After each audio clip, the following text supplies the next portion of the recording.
The following is a presentation of WNWS Sports. Friday, and that's the day when all these high school football games. Football. High school. Football. High school football. Right, come on, bring it!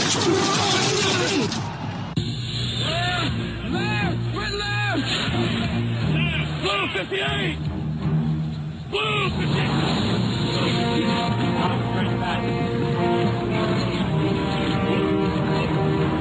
Walking along, throwing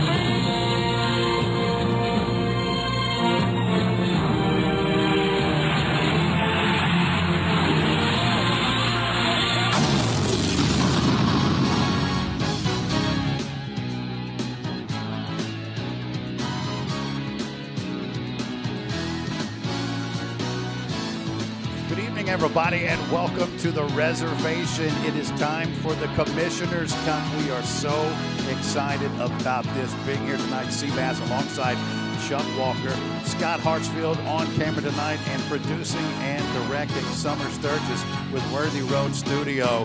It's a big night of high school football. It's also homecoming here at the reservation, and it looks like, Chuck, everybody who's ever gone to Northside is here tonight.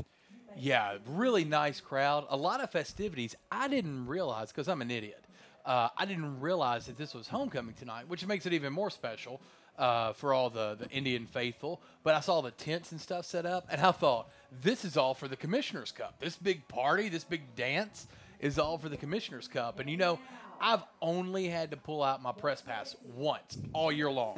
and it was like when I tried to, like, get in here and get the close parking, because when we leave at 10, you know, you don't want to be, like, way down there. You want your car as close as possible because we have things to carry, you know, things like that. And so the guy, the security guard, like, he had that one little area. I don't know if it was like that when you came over. He had that one area roped off, and I said, hey, I'm with the radio. And I figured he would just know. And he said, do you have a press pass? Yeah, man, I got one right here, Cap. It's a powerful feeling, isn't it, that press pass? It's a more powerful feeling when they just know who I am. So, yes, it's a less powerful feeling than that, but it's a more powerful feeling than not having a press pass. To be honest with you, I feel like it'd be very rare somebody who doesn't know who you are in this town by now. Well, you know. Ladies and gentlemen, the one and you only. You haven't been handling my account well. That's very true. The one and only Chuck Walker in the studio with us tonight. The roving studio, the Dynamics Physical Therapy Roving Game Day Studio. Dynamics Physical Therapy, the team with common goals, a common purpose, and a common mission. That's Dynamics Physical Therapy. We got the pregame show going all the way until 7 o'clock, and that's when the Commissioners Cup will kick off. The Hawks and the Indians. It should be a good football game, and let's talk about a couple of things here. First of all, Chuck, you said something a couple of weeks ago that I just simply did not agree with. Don't know where it was coming from, why you said it.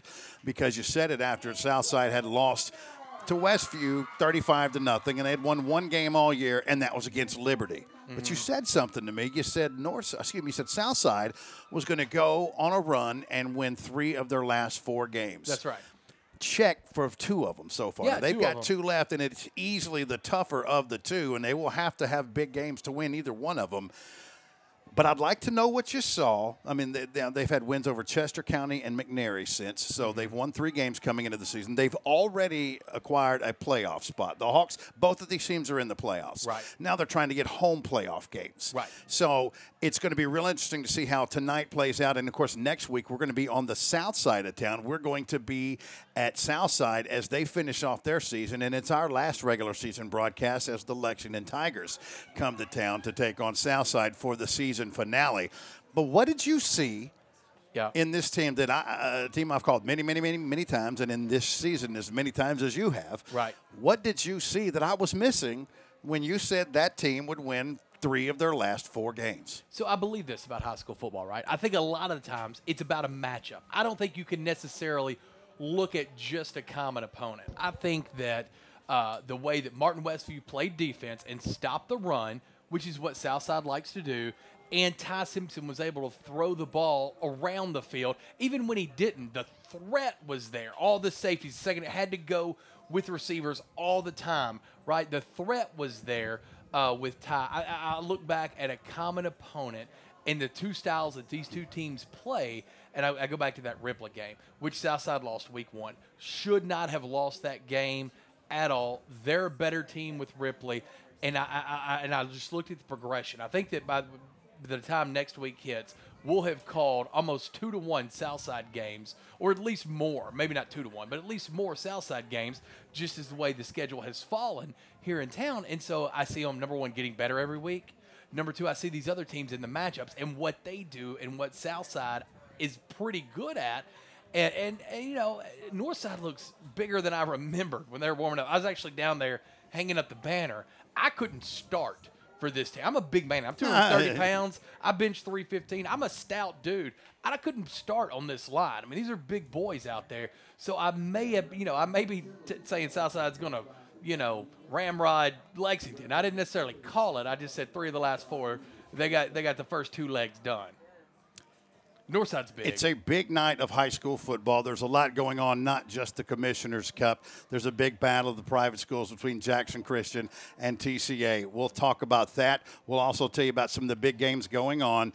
Northside, Southside is our game, but Covington is in Brownsville to take on Haywood County. Milan is in Savannah to take on Hardin County. So there's some very big games up, and we'll talk about some of those tonight in the pregame show. This is the Steak Escape pregame show, home of the Weekend Free Kids meal with a regular order. It's the proud pregame sponsor of high school football. We'll take this 4-minute timeout, and when we come back, we'll start previewing some of these games on Jackson's News Talk, 101.5 FM and WNWS.com.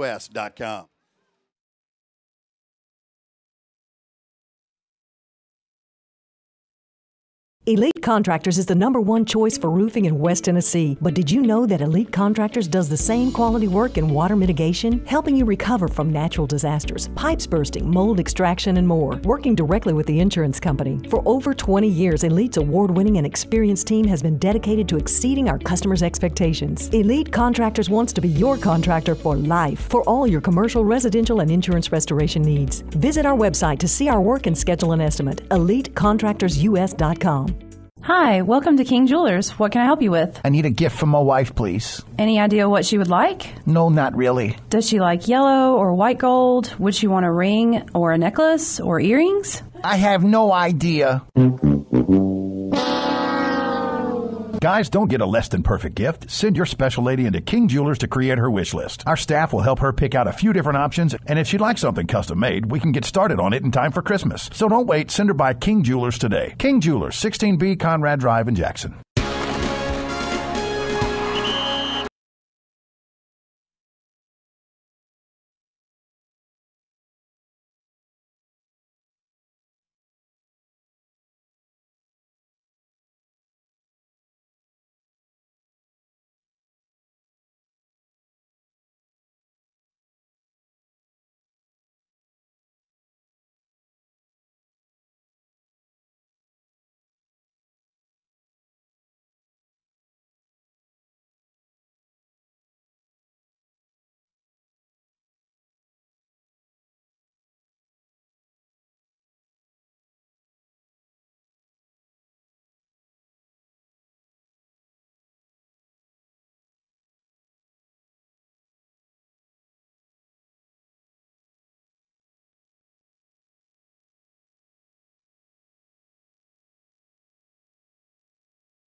The following is a presentation of WNWS Sports.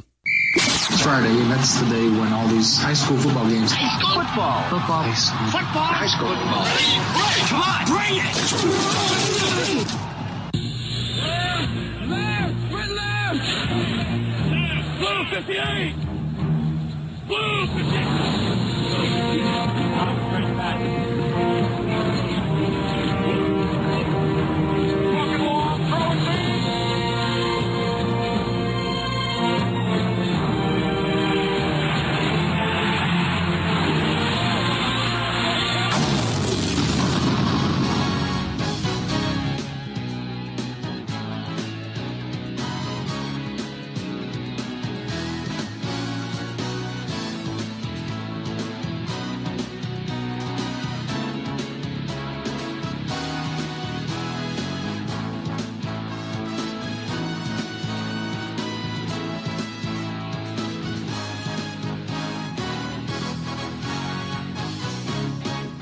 It's a game that you'll remember when you're 60 years old, when you're 80 years old, and your grandkids. It's one of those that you can tell. It's the Commissioner's Cup right here tonight on Jackson's News Talk 101.5 FM. And you can also watch this game tonight at WNWS.com.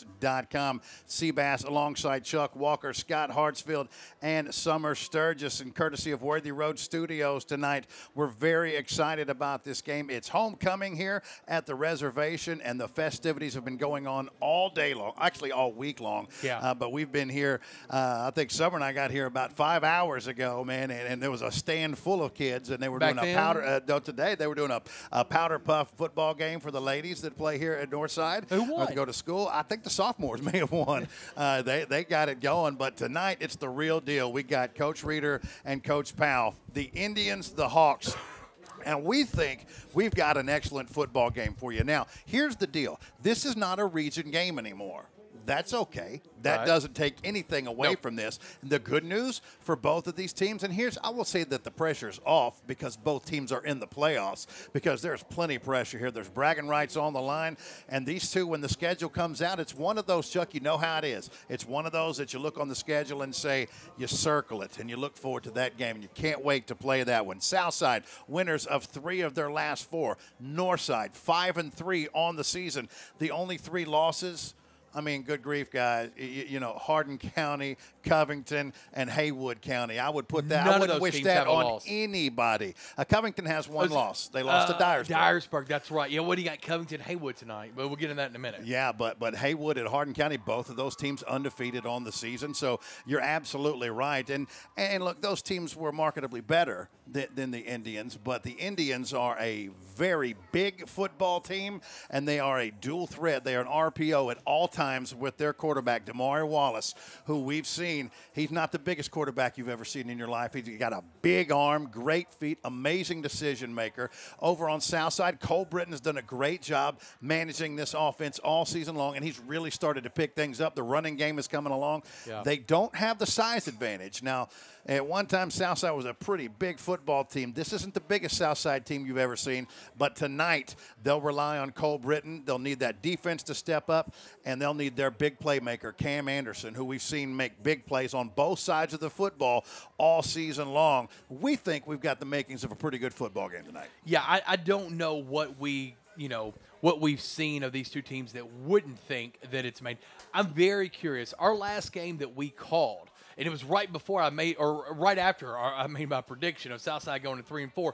We didn't see a whole lot of my namesake, Chuck Stokes, out there for Southside. I haven't pulled him up to see if he's played since then, but in that game, just a sophomore. Just a sophomore, but runs really, really hard. And what he does is this Northside offense is very good, and they're methodical, but they're also a high-scoring offense. That RPO is really tough to defend, and when you got a guy like Chuck Stokes running the ball hard, it kind of keeps that offense off the field. And I think if Southside wins this game, this is more of a 24-20 game versus I think if we get into the 30s or the 40s, obviously the advantage is going to Northside. So I think it's got to be a methodical attack from Southside. So you definitely need, hopefully, a healthy Chuck Stokes. Yeah, and look, the Northside's the bigger team. They have more playmakers. But as you mentioned, Southside's hot. They're on a roll right now. But those wins came over teams like McNary and Liberty. And so far, you'd have to say their biggest win is Chester County, a team who's all of a sudden lost their offense. But they blanked them. But they beat them by 3 touchdowns, 28-7. They're the ones that started that offensive, because Chester County, even in the games they were playing, they were winning, even if they lost, it'd be, 49-42 or something crazy like that. So Chester County, a high-scoring offense, Southside's defense has really been clicking. Again, I think the Martin Westview game, I think Martin Westview's a better team right now than Southside, but I really think so much of what we saw was matchup-based. I think that they were matched up better Southside didn't have the matchup to stop a Martin Westview team. Martin Westview's strengths were greater than what Southside could match up with. So this game right here, I would think that early on, if you would think Northside would have the advantage. But, I heard Jimmy Butler call in to you and Coach Joe's show on Wednesday, Bass, into the cheap seats. And Jimmy said, look, it doesn't matter what the record is. This is such a big game and a bragging right game and a game about the Commissioner's Cup that you can throw all that stuff out the window. So this will be an exciting game no matter what. I'm not trying to make excuses here. I'm not the kind of guy that makes excuses. When I made my prediction, I did think this game was at Southside because you know this about me, Bass. I'm not a very good reader. I just read the end of words. I read suffixes. I saw side on there, so I thought it was Southside instead of Northside. Oh, my goodness. No, we are definitely here at the reservation. Yeah, we are in the 05, your stomping ground, sir. Oh, there's yes, big games going on. We want to take the time to thank the people that bring you high school football each and every Friday night, like Mann's Wrecker Service. They hold the title for your protection. If you ever have an accident, call Mann's, or have the police officer call Mann's, and they'll handle the rest until your vehicle is repaired to your satisfaction. Of course, we mentioned we're coming to you live from the Dynamics Physical Therapy Roving Game Day Studio. Dynamics Physical Therapy, the team with common goals, a common purpose, and a common mission. By our good friends, and you know them, you love them, Chuck, over at Lindsay Electric. Hey, man, they help sponsor high school football each and every Friday night. They're one of our game day sponsors, and they'll protect your home with a Generac generator. Power up the game and power up your home with Lindsay Electric. Every time tonight we get a first down, you know what that is? That's not just some first down. That's a Roberts Jewelers first down. That's going to find you on Van Drive, where you'll find love for jewelry and passion for people. And this is the Steak Escape pregame show. It's going all the way right up until kickoff. By the way, hey, me and Summer went to Joseph's place today. Oh, what'd you eat, Summer? What Summer she had the oxtail. She didn't have a microphone. Oh, did you like it? Yeah, she loved it. Well, did you really, though? No, she did. It's so good. I'm telling you, of course you do. If you get out on that limb, I know it sounds crazy. I swear to goodness, the first time I ate the oxtail, I had no idea. I thought it meant like oxtail in Jamaican that translated to like, a pig. I had no idea what it meant. It's really oxtail meant pig. Yeah, well, but you know what I'm saying. I didn't know. You know now, don't you, brother? It still doesn't matter. I don't care what it is. I don't care what part of that ox it is. It is amazing. So don't forget, coming up at the half, you see this church boy haircut you're looking at right now. Got that yesterday at Race Clips out south next to Roland Supply. Let me tell you something. At the half, we're going to get all the scores updated from around West Tennessee. That'll be courtesy of Race Clips. Turn to your family or friend and tell them, hey, man, you need a haircut. And Race Clips is a proud game day sponsor and halftime report for high school football. Also, don't forget that when there's a big play on defense, maybe a big sack, an interception, a fumble, a turnover of some kind, that's going to be your King Jewelers big play on D. 16B Conrad Drive.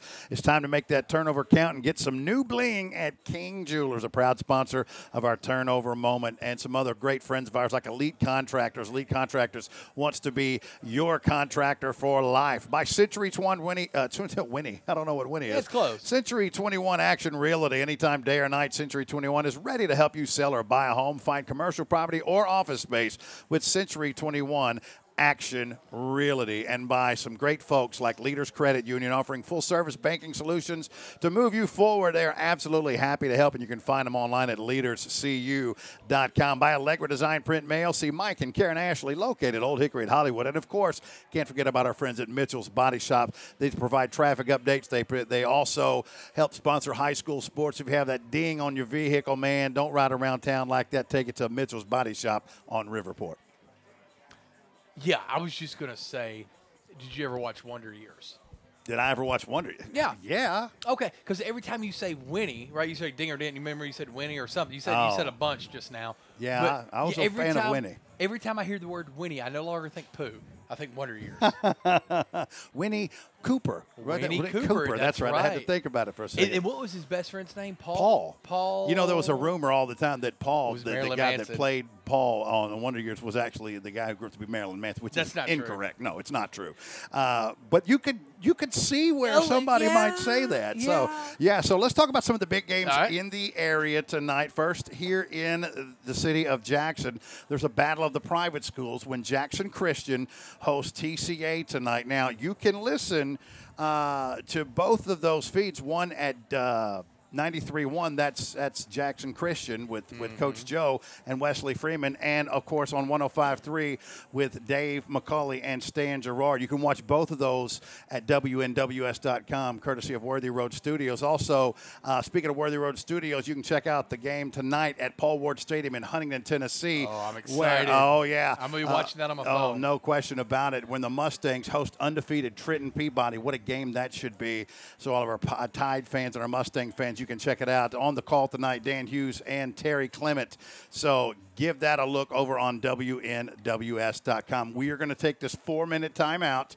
When we come back, we'll start looking at some of these other games around West Tennessee. You're listening to High School Football on Jackson's News Talk, 101.5 FM and WNWS.com.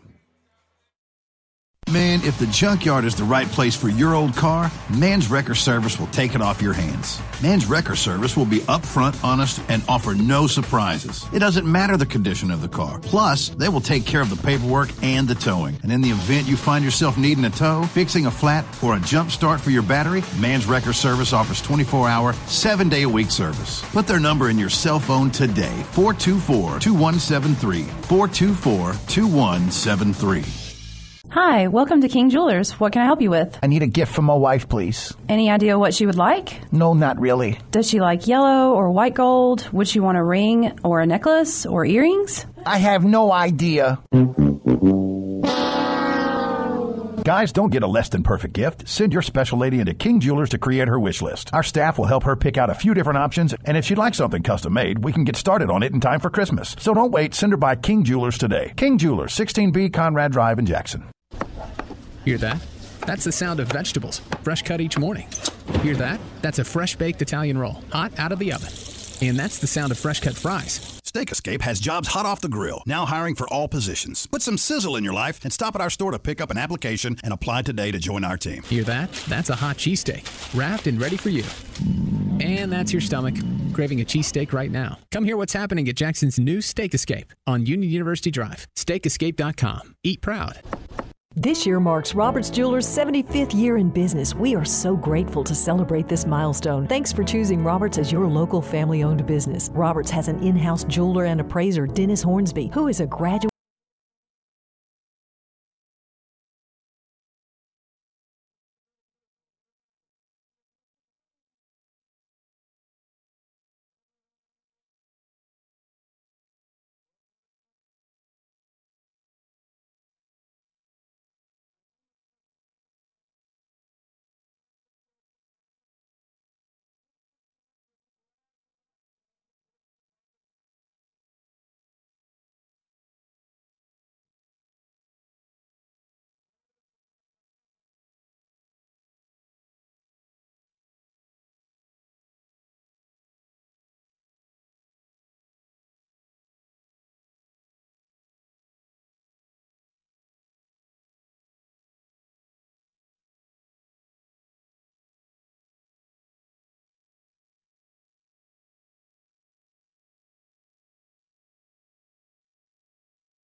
Did you know there are more than 60 ways to reach customers today? We know it can be overwhelming trying to understand all of these options, let alone choosing the right strategies that deliver results.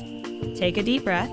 Help is available from Allegra Design, Print, and Mail in Jackson. Contact us today and we'll share with you tested and proven methods used by thousands of small businesses like yours to deliver satisfied customers and increase sales. Conveniently located at 1029 Old Hickory Boulevard, or visit us online at allegrajackson.com or call 664-1676.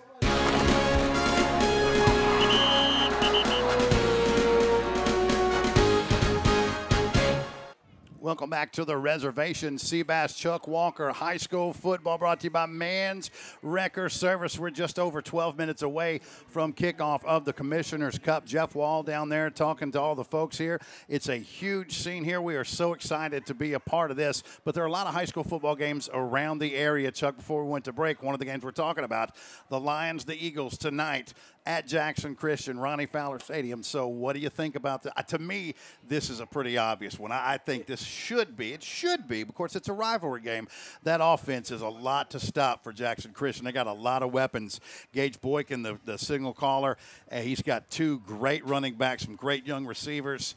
I think it's a tall ask for Coach Butler and the Lions to get this one tonight. It's a tall ask, and I'll tell you this: Jalen Mosley, Gage Boykin, handful of other Jackson Christians. Cam Boyd. Yeah, Cam Boyd. These guys are this is the battle for the silver medal in the city as far as the private schools go, right? This is a big deal. You want to win this game.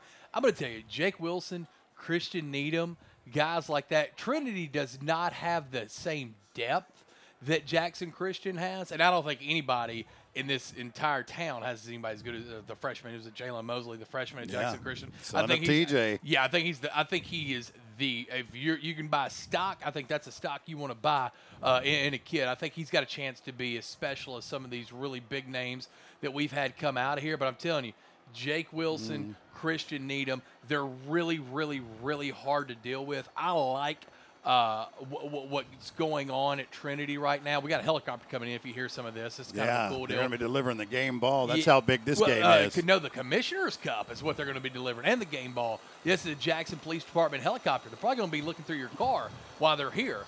But yeah, I'm okay with that. I think that this is cool. Mary, don't ride dirty. You ever been in a helicopter? Have I ever been in a helicopter? No, I know, but I've seen. I've been at this stadium when a helicopter. The last time I was here, that a helicopter landed on the field was in the state semis when Jalen Hurd and the Beach Buccaneers came to town to take on Adam Craig and the Indians for the right to play for the title. Game. It was an atmosphere unlike anything you could imagine. Beach brought Hendersonville with them, and it was an amazing football game. But once Jalen Hurd got going in that second half, there was simply no stopping. That's the last time I watched a helicopter land right there at midfield like it's doing right now, touching down. They usually mention JPD, Jackson's finest. Chief Julian Weiser is here. My man. And so that's kind of just tells you how big a deal this is. The Commissioner's Cup tonight, and look at your handiwork over there. When somebody's doing your handiwork, Chuck's going to lose his mind. If people are messing with that, and listen to me, look, they're messing with it. Oh, man. All right, look, I'm going to have to take a break. I did want to say this. I think that Trinity is an underdog tonight, just like Southside's probably an underdog. But I wouldn't be surprised if it happened. I'm going to go check on the sign. I'll see you in a minute. Yeah, Did he really mess with that? Yeah, I think you're going to be all right. So let's talk about some other big games around West Tennessee. Let's head down the road, Interstate 40, about 25 miles to Brownsville, Tennessee. We're undefeated Haywood County. Most people think the best team in West Tennessee, Chuck. I'm not going to give them a lot of argument about that. Yeah. It's West Tennessee's finest, the purple and white, the Tomcats. They get Covington tonight. And, look, there's no shine lost off the diamond by a 29-22 loss on the road at undefeated Dyersburg. A lot of people are kind of holding that against Covington, and I guess they think, wow, they must not be that good. Don't get it twisted. That same Covington team we're talking about beat this Northside Indian team, was it not 41-8, but they handled them. It was a 3-4 touchdown win. Right. They always kept them at bay. Northside got the offense going in the second half, but that was all about Covington. So, I mean, I think some people think that Haywood County is just going to run these charges, and maybe they do. Maybe I'm completely wrong about that, but I think you're going to get the best that Covington has. Is it good enough to win in Brownsville? I'm not sure against that defense this year. I don't know that Haywood really runs anybody. What did they beat South Gibson by? Was it 28-0? 28-0. Yeah, and so do you consider that a run? Oh, I yeah. consider 4-touchdown win on the road against a team who's been right there with you all the way. That's a blowout. Okay, and yes, by the score, but that's also a touchdown a quarter. This isn't for me, when I look at the Haywood scores, they don't beat anybody unless they're really bad teams, by 50, by 60. I mean, this is a team that you're not going to score a lot on. I would love to watch Haywood, Trenton, and Hardin County somehow get it on. It would be a great 3-round robin, however you would do that to make it play. I think those are decidedly the 3 best teams. I'm not trying to knock Dyersburg, but in my estimation, there's a precipitous drop between Haywood, Hardin, and Trenton, and then into Dyersburg. I have to disagree with you. Okay. Because Haywood has been running people all year long. They start off the season with a 55-0 win over Cordova. They back it up at Crockett County with a 48-14 win. Then at Lexington, Lexington has shown, they can be pretty tough. They win 16-0 at Lexington, beat Milan 40-7. Melrose, a good Melrose team comes to town, beat them 43-20, so 3+ touchdowns. Yeah. Northside comes to Brownsville. They lose 56-18. That's the one. Then the next week they go up to Fayetteville, to Tiptonville, and beat a pretty good Lake County team 49-0 before beating South Gibson in Medina 28-0. I mean, I'm sorry, they're running everybody they play. Pull up Lake County. We were off a little bit on Lake County from what we had thought. Evidently, those two twins have graduated a little bit. We were off on that Lake County I'll put it. team. Lake County played Peabody this year at home and lost 30-6. Yeah. Haywood County went up there, same place, won 49-0. I'm telling you, this Haywood team is smoking people, and they're giving up nothing. I'm not trying to tell you that they are not good. I think they are the best team. I think they're better than Trenton Peabody. I think they are the best team in our area. But what I'm saying is their game is not put up 60 points every single week. You're not going to get a whole lot against them. And they're going to put up at least 7 to 12 points a quarter, and you're not going to get any. So you're going to lose the game. That was my whole point with that. So I think at the end of the day, at least for my handicap, and I'm looking at something along the lines of 28-14. I think it's a lower scoring night for Haywood, but I think it's a battle along the way, and I think 28-14 Haywood County is what I'm seeing tonight in that matchup of powerhouses. I'd say 35-7 would be. I expect Haywood to win. I expect them to win by at least 28. Wow. But, yeah. I really do. I think they're the best. Okay. But I would love to see them in Hardin County because I think they're the best. But I mean, my 1, 2, 3, it's like a tenth of an inch apart. I think they're all kind of right there together. We're going to take this time out for a prayer and the national anthem, so we'll take this 3-minute timeout and come back and get you ready for high school football on Jackson's News Talk 101.5 FM and WNWS.com.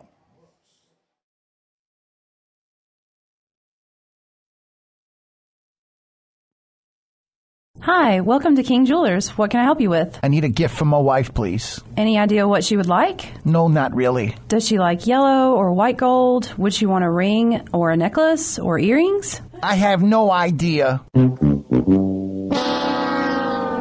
Guys, don't get a less than perfect gift. Send your special lady into King Jewelers to create her wish list. Our staff will help her pick out a few different options, and if she'd like something custom made, we can get started on it in time for Christmas. So don't wait. Send her by King Jewelers today. King Jewelers, 16B Conrad Drive in Jackson.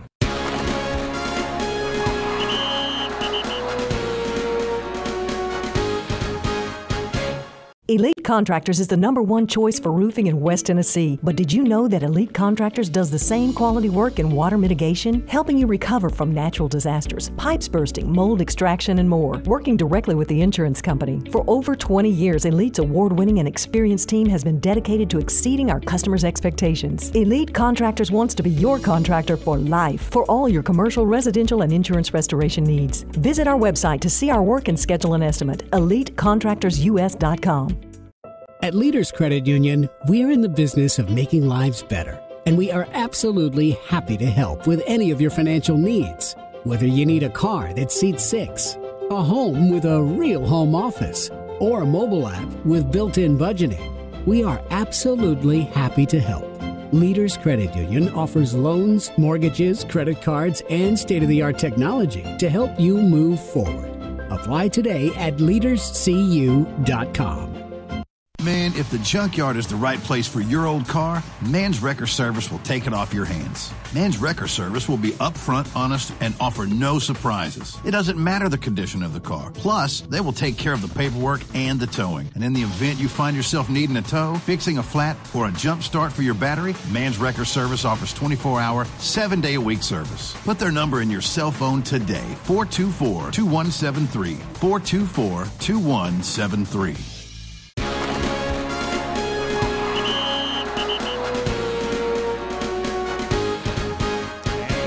Just moments away from kickoff here. The captain's getting ready to meet at midfield here in the Commissioner's Cup. You can feel the excitement building in the air.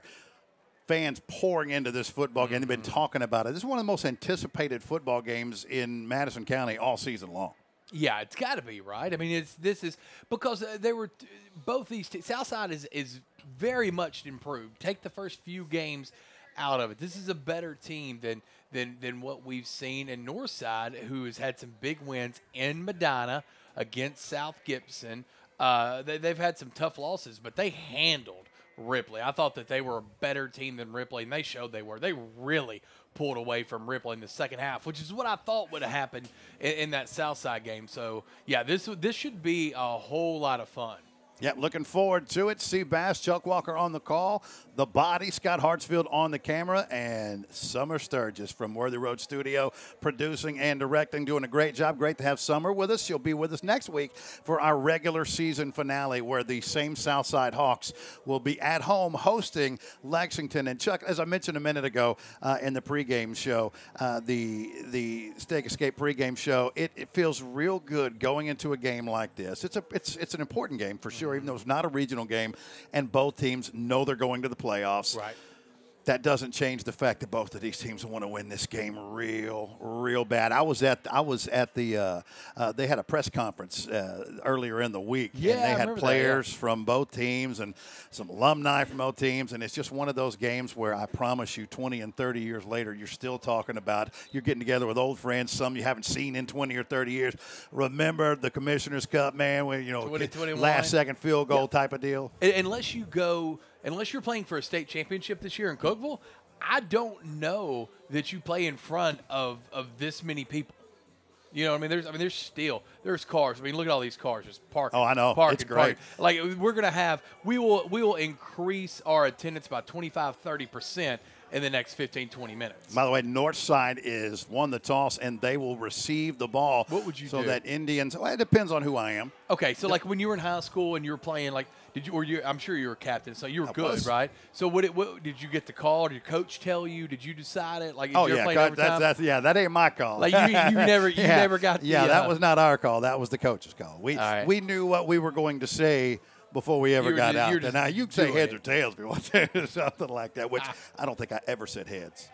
You always tails? Oh, it was always tails. Can I give you a secret? Give me a secret. 52% of the time, 52 to 48. If you look at the quarter, you always ask the referee, say, can I see it? If it's on heads, you guess tails. 52% of the time, you're right. Statistically, it will land on the opposite from what's showing up. See, I did not know that. I wish you could have told that, because back in school, we played a game. You ever played a game called Get Like Me? Yeah. Well, let me tell you what we used to play. We used to play it with pennies, because we were in Crockett County. We didn't have nickels or dimes. But you'd play with pennies, and you would win. Like, you would guess, like you were heads, you know what I'm saying? And you would slide it across the table, almost like a war. All right, so neither teams ran out on the field yet. There's a lot of festivities. That's going to be the case tonight. So it gives us just a little bit of time to talk about a few things. First of all, we both agree JCS. We both agree Haywood, but I think it's going to be a nail-biter there. But two more games real quick. One that you can watch at WNWS.com, courtesy of Worthy Road Studio. Huntington hosting Peabody. How do you see it playing out at Paul Ward? I think it's going to be a tough game. I think it's going to be a very tough game. I think you're looking at a 28-24 Peabody win. 28-28, 28-24 Peabody win is what you're saying. Yeah. I think Peabody wins, but I think we have measuring sticks for that. I think it's a 17 to 20 point win for the Tide. I'm going with 34-17 tonight for Peabody over Huntington. And then one more. I got to ask you about this one down in Savannah, Tennessee. Undefeated Hardin County against a 3-win Milan team. You know, Milan could exercise a lot of demons if they could go down to Savannah and win a football game tonight. Is there going to be an exorcism? Can they get this done, or is Hardin County going to stay undefeated after the night? It's going to be a really close game. A lot of people are going to be surprised. The final score will be 17-14. People will be shocked about that. People will be more shocked tonight that the Milan Bulldogs go down to Savannah and lose by 3. Hardin County 17, Milan 14. So you like a low-scoring affair tonight? 17-14, still Hardin County. Back deep for the Indians, DeCameron DeMoss is probably, outside of Damari Wallace, the quarterback, the most dangerous playmaker. I'll be very interested to see if Southside kicks deep to him. DeMoss is their big receiver, big play receiver. You don't want that football in his hands. Well, the Hawks have been struggling a little bit with kickoffs. Remember extra points earlier in the year?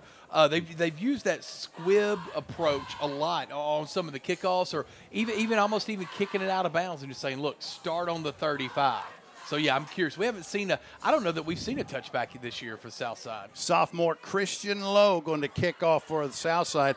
Doesn't generally handle the field goals, but does do the kickoff. So Christian Lowe going to kick with Cameron DeMoss back deep for the Indians. And the Commissioner's Cup is ready to get underway. Here we go. The second to last week of regular season. Lowe swings that foot. It's a squib kick taken at the 33-yard line, where Northside will simply fall on the football and start their first possession of the evening from their own 33-yard line. Do you like that fall down there? Versus, I think he had time to pick it up and run, but he could have maybe gained a yard or two, maybe got it busted loose if he didn't have a good hand on it. Yeah, that's another deal where they'll say he fell at the 34-yard line, so they'll start from there.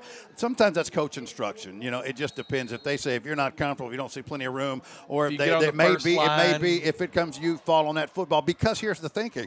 You're going to get the ball 35-yard line. You're guaranteed good field position. Right. You're not going to be somebody that's going to break it to the house, so let's not take any chances. Right, because you don't get it good. You get hit pretty hard.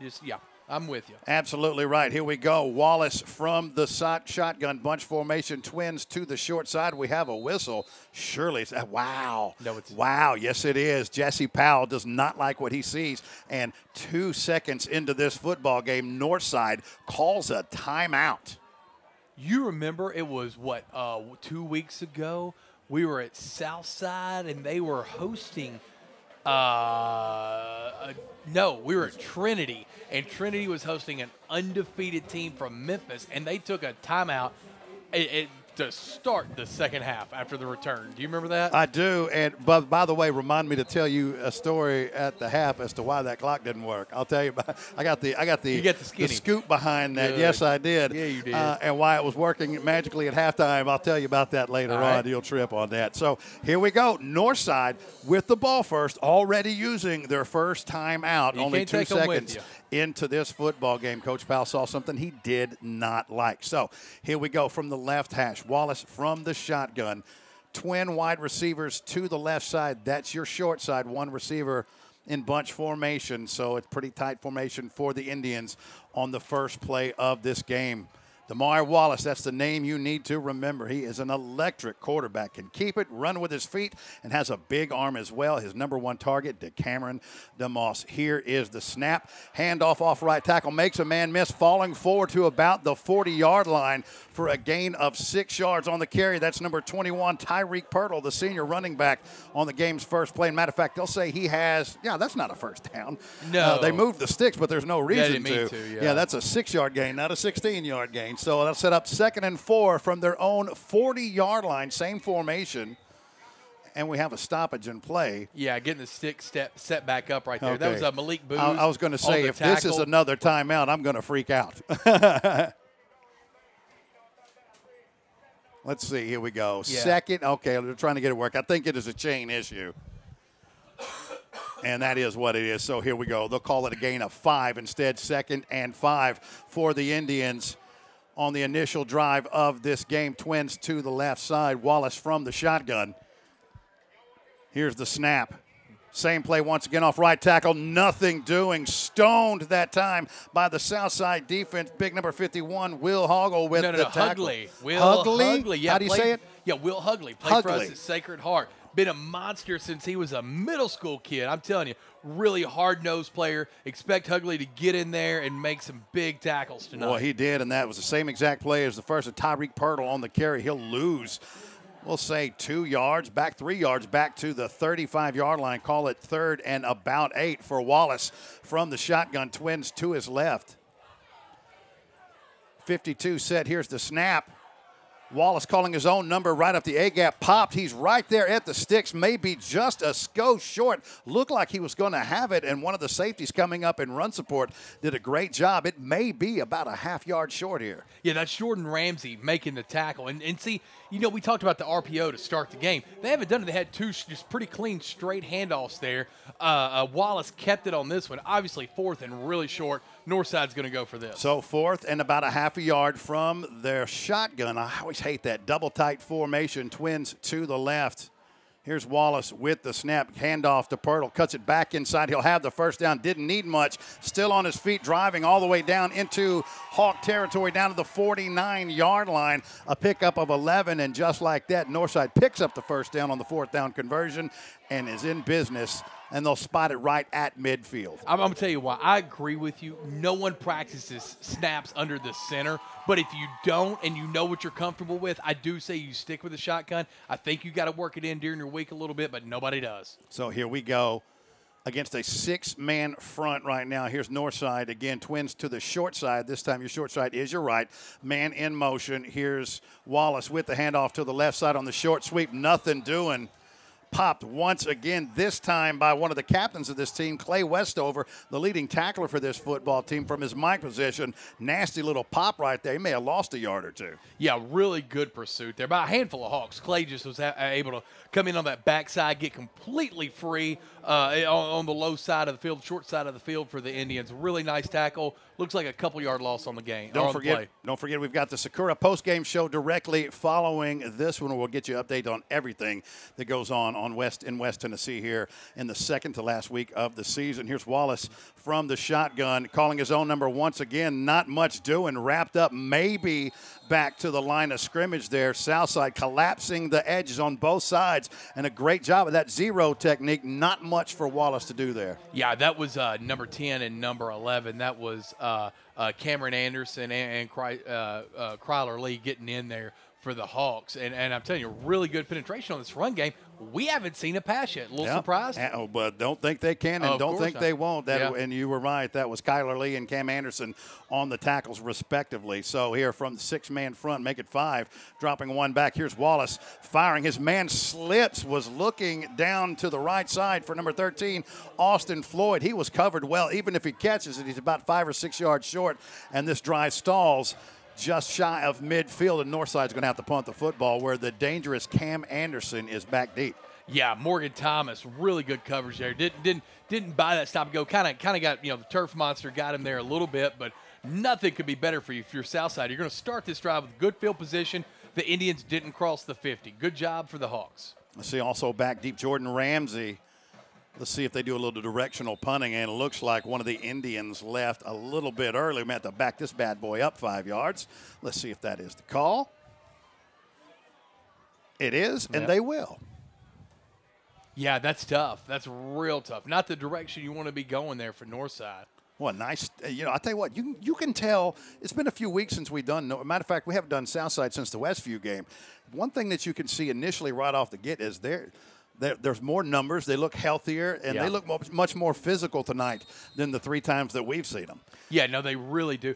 I could see some of their physicality late, even in that Westview game. So here's the punt. It's a wobbly punt that's going to hit around the 28-yard line, and pretty well, like a great struck golf shot, just stick right about there. And Southside, Cole Britton and the Hawk offense will take their first possession from their own 27-yard line with 8:17 left to go here in the first quarter. High school football brought to you by Lindsay Electric. Protect your home with the Generac generator. Power up the game and power up your home with Lindsay Electric.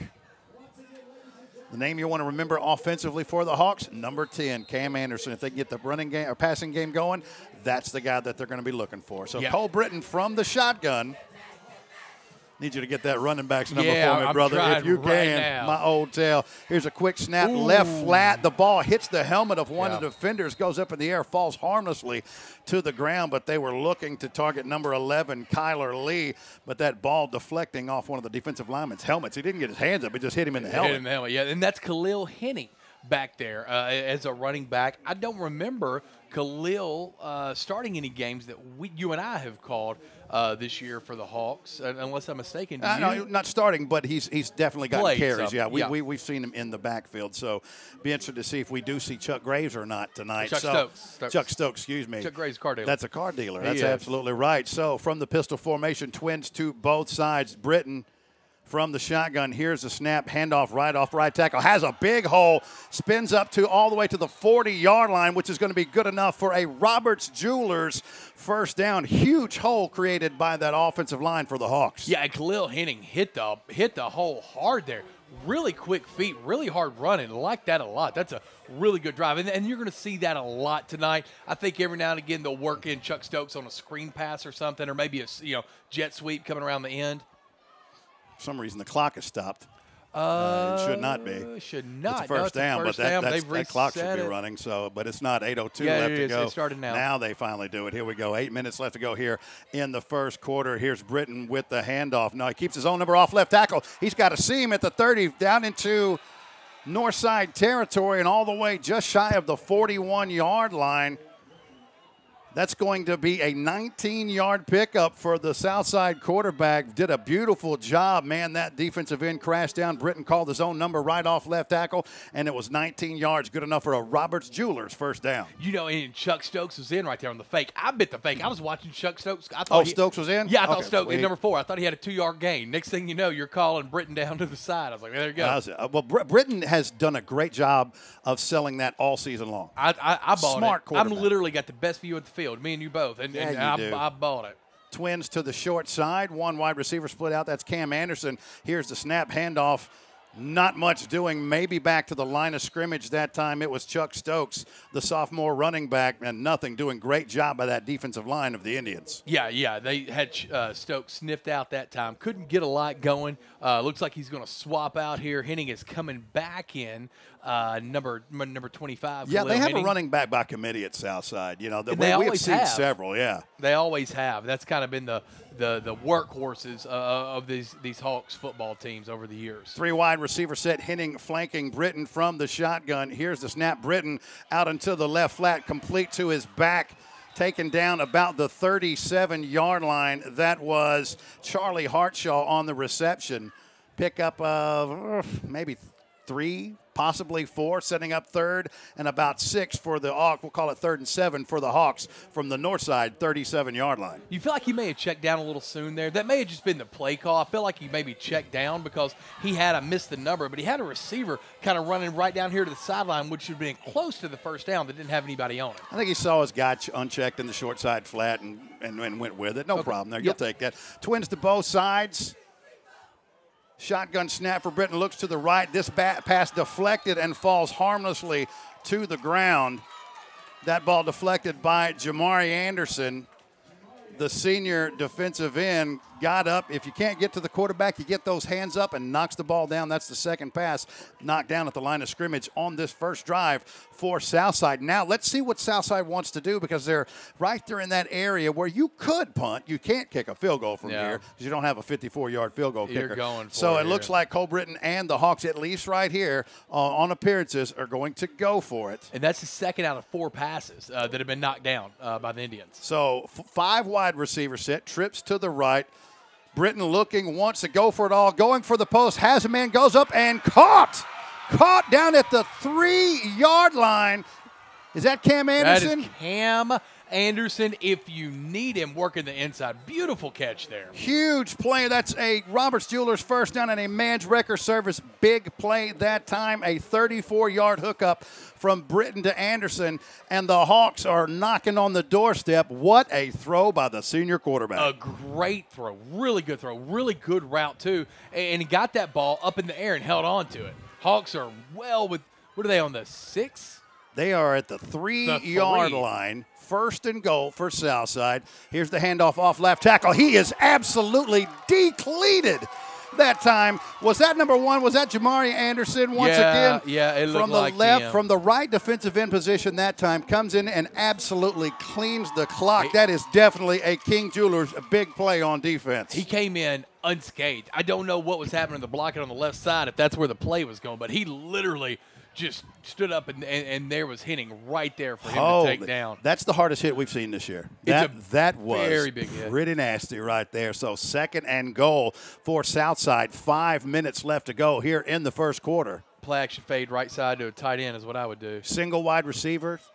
Here's the give straight up the middle. A-gap dive blast. Is he in? He is. Touchdown Southside. The Hawks are on the board.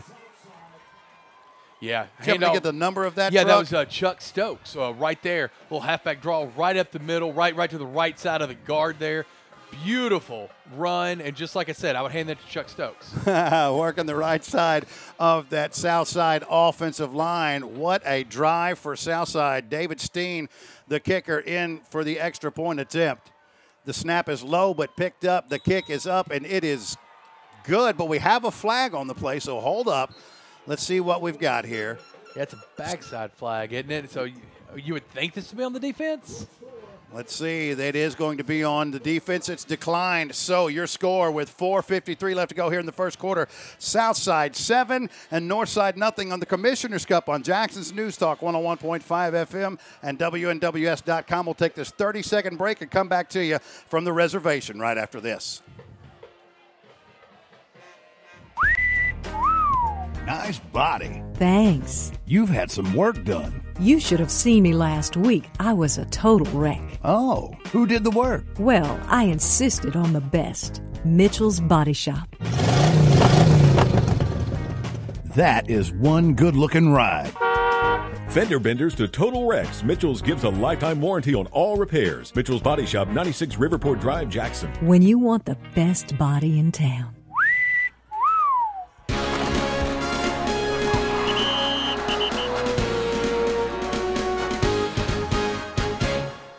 Cameron DeMoss back deep for Northside for the second time this evening, and I think they call that a statement drive, sir, to open up the night. Big drive by the Hawks. 73 yards. And let's not forget that fourth and 8, that pass to Cam Anderson. Just beautiful route, beautiful pass. Yeah, they're going to on the deep post. And what they're going to do is and I thought this would have been right. I didn't want to say anything, but yeah, that defensive penalty that we saw on the extra point, they're going to put that into play now. So now they're kicking the ball from the 45-yard, from the Indian 45-yard line.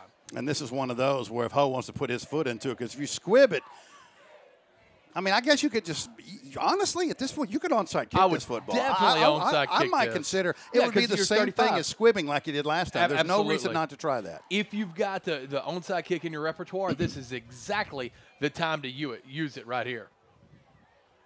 We'll get you some scores from around West Tennessee as the evening develops. You know, doesn't look like any changes were made for the hands team or anything like that. Here's Ho's kick. He kicks it deep, and that ball will go easily into the end zone, and which is fine too. There's nothing wrong with that. It'd be hard to mess that up. But I mean, here's the deal: you're talking about getting the ball back in great field position, or what just happened now, backing it up 10 yards. I would go for that. To me, that would be. Without a doubt. Well, it'll be 15. They'll start it at the 20-yard line. So, I mean. Oh, okay. I'm thinking 25 now in the NFL and stuff. So, right. I mean. So, 15-yard. That's a little different. That's why I say it's kind of hard to make a bad decision there. Yes, and your defense has come to play. I mean, they kept them checked at the 50 last time. So, yeah, everybody out there knows a whole lot more than I do. I can promise you that. So, let's see what Wallace and the Indian offense have here on their second drive tonight. Twins to the left side. Wallace in the backfield, hands off to the right side. Running back loses his footing, won't get back to the line of scrimmage. That time, is that Cameron DeMoss that took the ball in motion? No, it's not. That's not. It's Justin Wood. That's absolutely right. But he will lose 2 yards. They've gone to that play 3 or 4 times on it. The last 3 times to no success. Southside has done a great job of containing and forcing everything back inside. So Northside playing behind the sticks once again. 2nd and 12.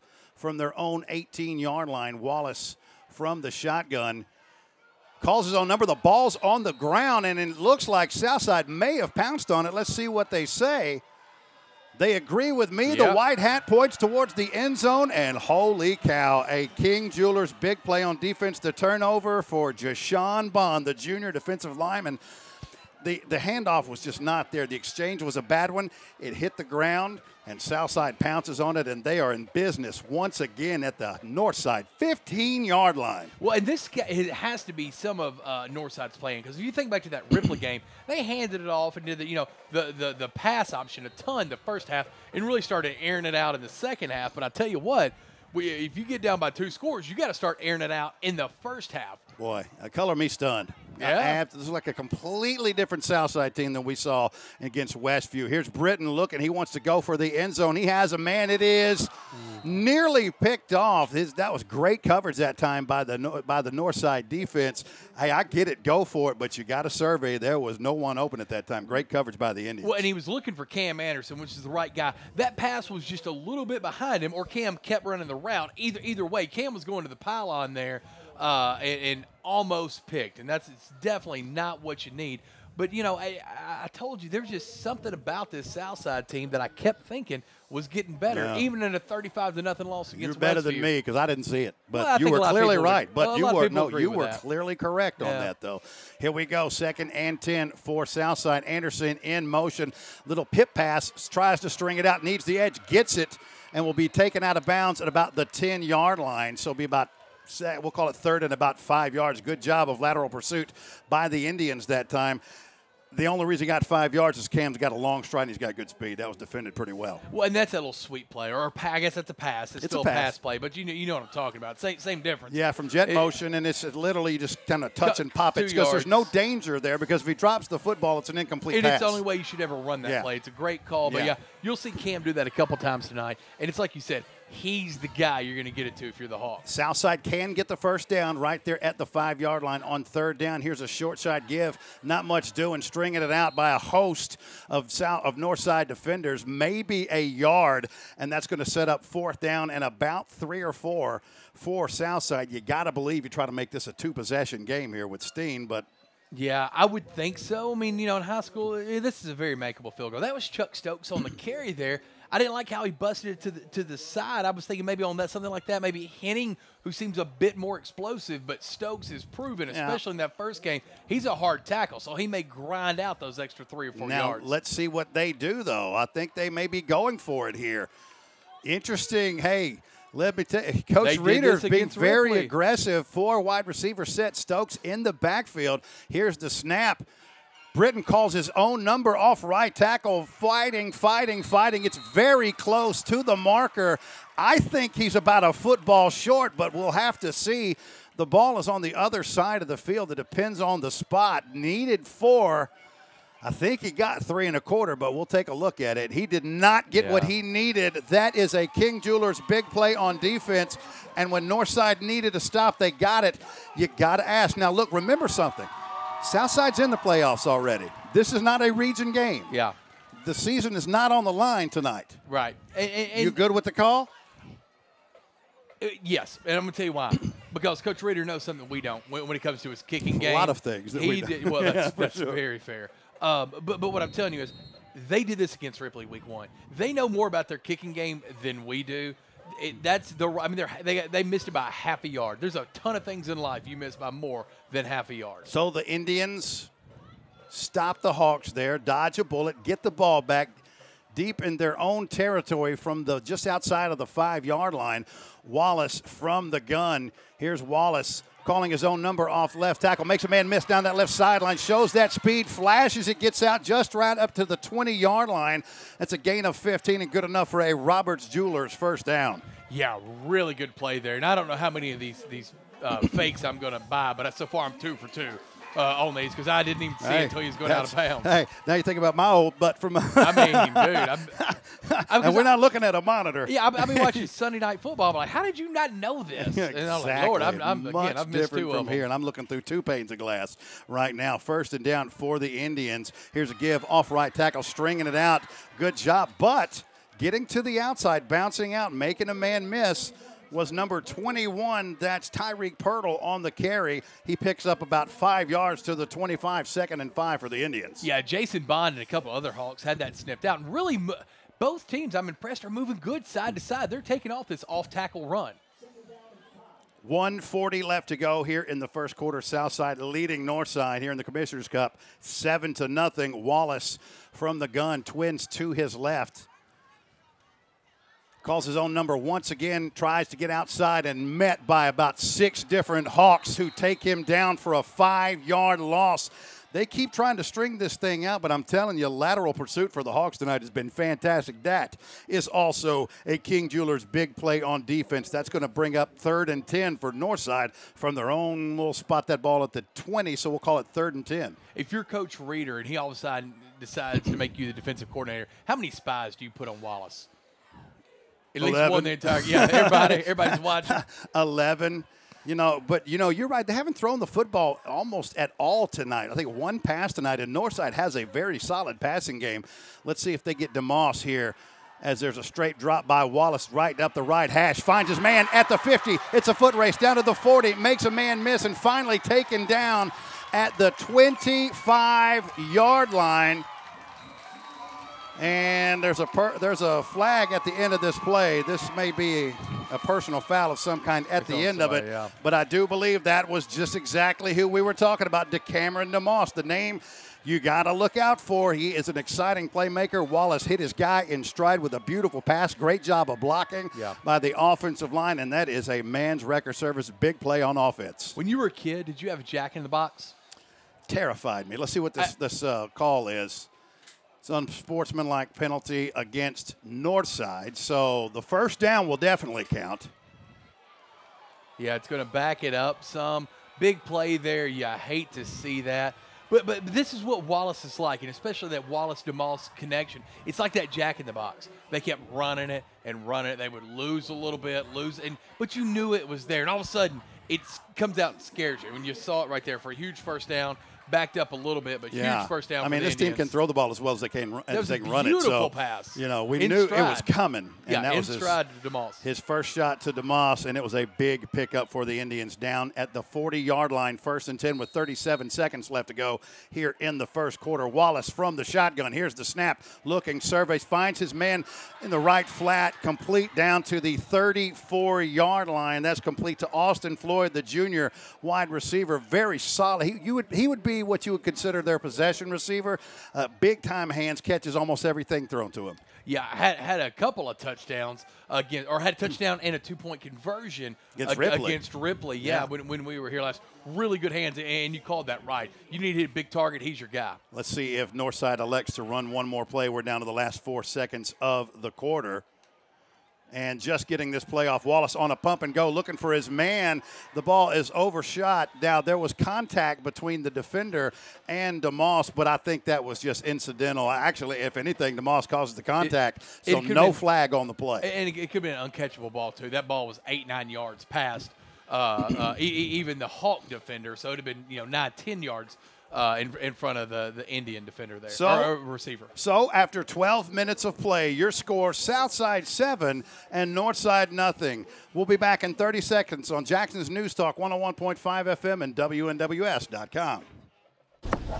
Hear that? That's the sound of vegetables, fresh cut each morning. Hear that? That's a fresh baked Italian roll, hot out of the oven. And that's the sound of fresh cut fries. Steak Escape has jobs hot off the grill, now hiring for all positions. Put some sizzle in your life and stop at our store to pick up an application and apply today to join our team. Hear that? That's a hot cheesesteak, wrapped and ready for you. And that's your stomach, craving a cheesesteak right now. Come hear what's happening at Jackson's new Steak Escape on Union University Drive. SteakEscape.com. Eat proud.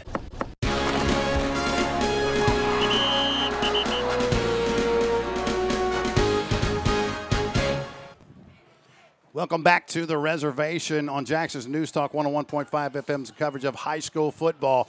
After 12 minutes, Southside leading Northside 7-0, but the Indians are on the move. Your thoughts after one? Yeah, I mean, this is exactly the game I wanted to see. Really good game. Indians are on the move, but this is what Southside needs. They're gonna give up points. You're not gonna blank this Indians offense, but I really like the defense the Hawks played in that first quarter. So here we go. Is that third down, Chuck? I do believe it is. A third down and 2 from the Hawk 33-yard line. Wallace in the backfield by himself from the shotgun.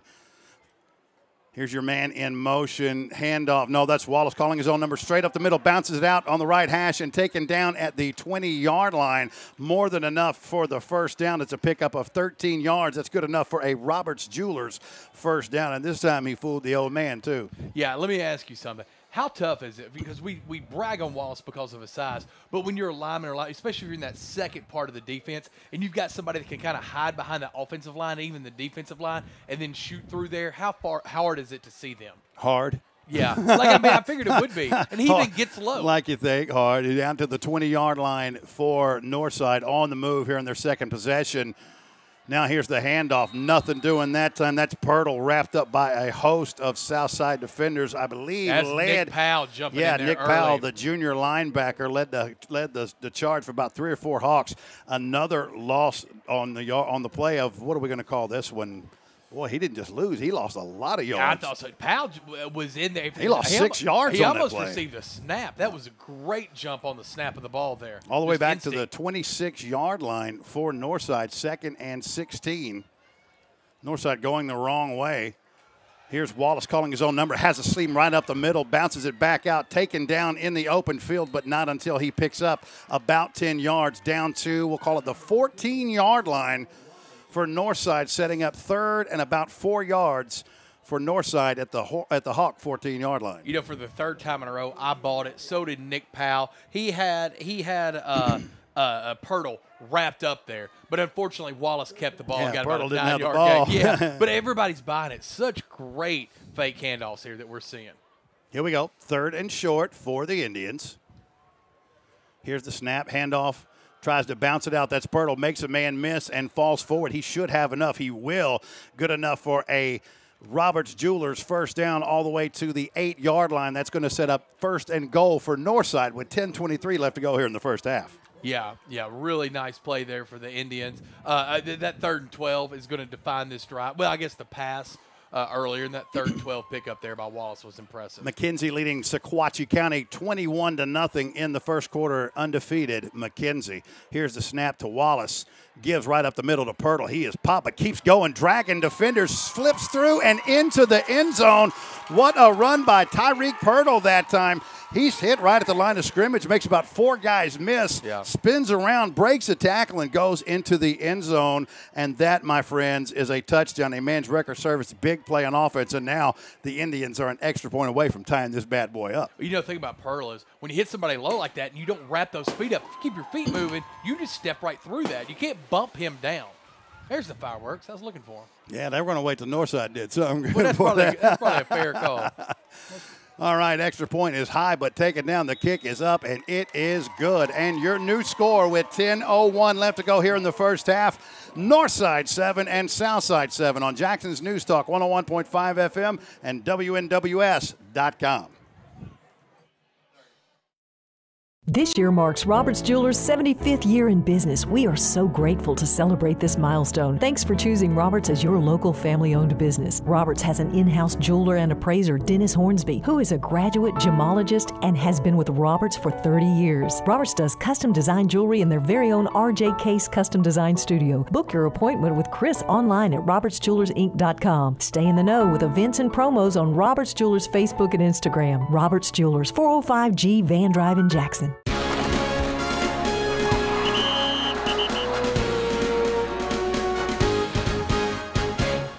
All right, so with 10:01 left to go here in the first quarter, or the first half, Northside and Southside knotted up at 7. High school football brought to you by Elite Contractors. They want to be your contractor for life. Coming up at the Race Clips halftime report will catch you up with everything going on around West Tennessee, as well as Chuck's analysis of what you saw in the first 24. Yeah, it will. Here's the kickoff. Ball will hit at the 20-yard line, takes a bounce, and both Hawks just watch it go by. Now they finally come back and pick it up at the 5-yard line. Cam Anderson does a great job to get up to about the 18-yard line, but there was a real miscommunication that time on special teams for Southside. Yeah, and I understand having 2 men back there. That right there is why I don't love it, because unless they talk, almost like middle infielders in baseball, who's got the bag on this play, right hand here, left hand here. Unless you talk and you work about popping in, that's exactly what could happen. I still love in high school, one man back at a time. You know what they call that in volleyball and two-man volleyball when that serve goes right there in between the middle of them? Splitting the diamonds. That's called the hubby wife. The hubby wife. Hubby wife. Absolutely right. You sure it's not? I'm positive it's hubby wife. Here we go. Hubby Cole wife. Britton from the shotgun. Twins to both sides. Here's a hand straight up the middle, and the defense for on north side literally almost takes that hand off that time. Great penetration by that defensive front for the Indians. You can almost feel momentum is such a palatable thing. You can almost feel it. You can almost touch it. You can almost taste it. The Indians are starting that train. You know when the train gets going and that steam starts coming out, you can kind of see that wheel spinning just a little bit right now for the Indians. Southside definitely needs a big play here. Call it a loss of 3 that time. I'm still thinking about that fourth and short for Southside when they had a chance to make it a 2-possession game. Here we go. 2nd and 13. Britton dropping back, looking down, looking for the man, fires across the middle. What a snag by Cam Anderson. He goes up and gets that football, one hand, snags it, brings it back into the body. That ball was way overthrown, and Cam Anderson, maybe the best playmaker on this field besides Cameron DeMoss and Jamar Wallace, makes a huge catch for the Hawks. That's a good enough play for a Roberts Jewelers first down and a man's record service. Big play on offense. What a snag that was. That dude looks like Terrell Owens out there. The way he just muscled that out and just stuck it straight down. Very strong hands. Impressive grab there. Huge play for the Hawks. Colleges, you're looking for a good, sure-handed wide receiver. Cam Anderson could be your guy. Here's a give off left tackle. Nice job, cut back against the flow. Needs a block from Anderson, gets it 50. Down to the 45, spins out of another tackle, and finally taken down at the north side 38-yard line is Khalil Henning, the junior running back. What a play that was. And we have a flag at the end of this play. We do. And, boy, Henning has impressed me tonight. This is the best game I've seen. A block in the back. Yeah, against Southside. You know, and I felt like Henning cut it to the left where he could have kept it to the right, got 4 or 5 more yards and just ran that out of bounds. But I guess when he cut it back in, maybe that's when the block happened. I didn't see the block.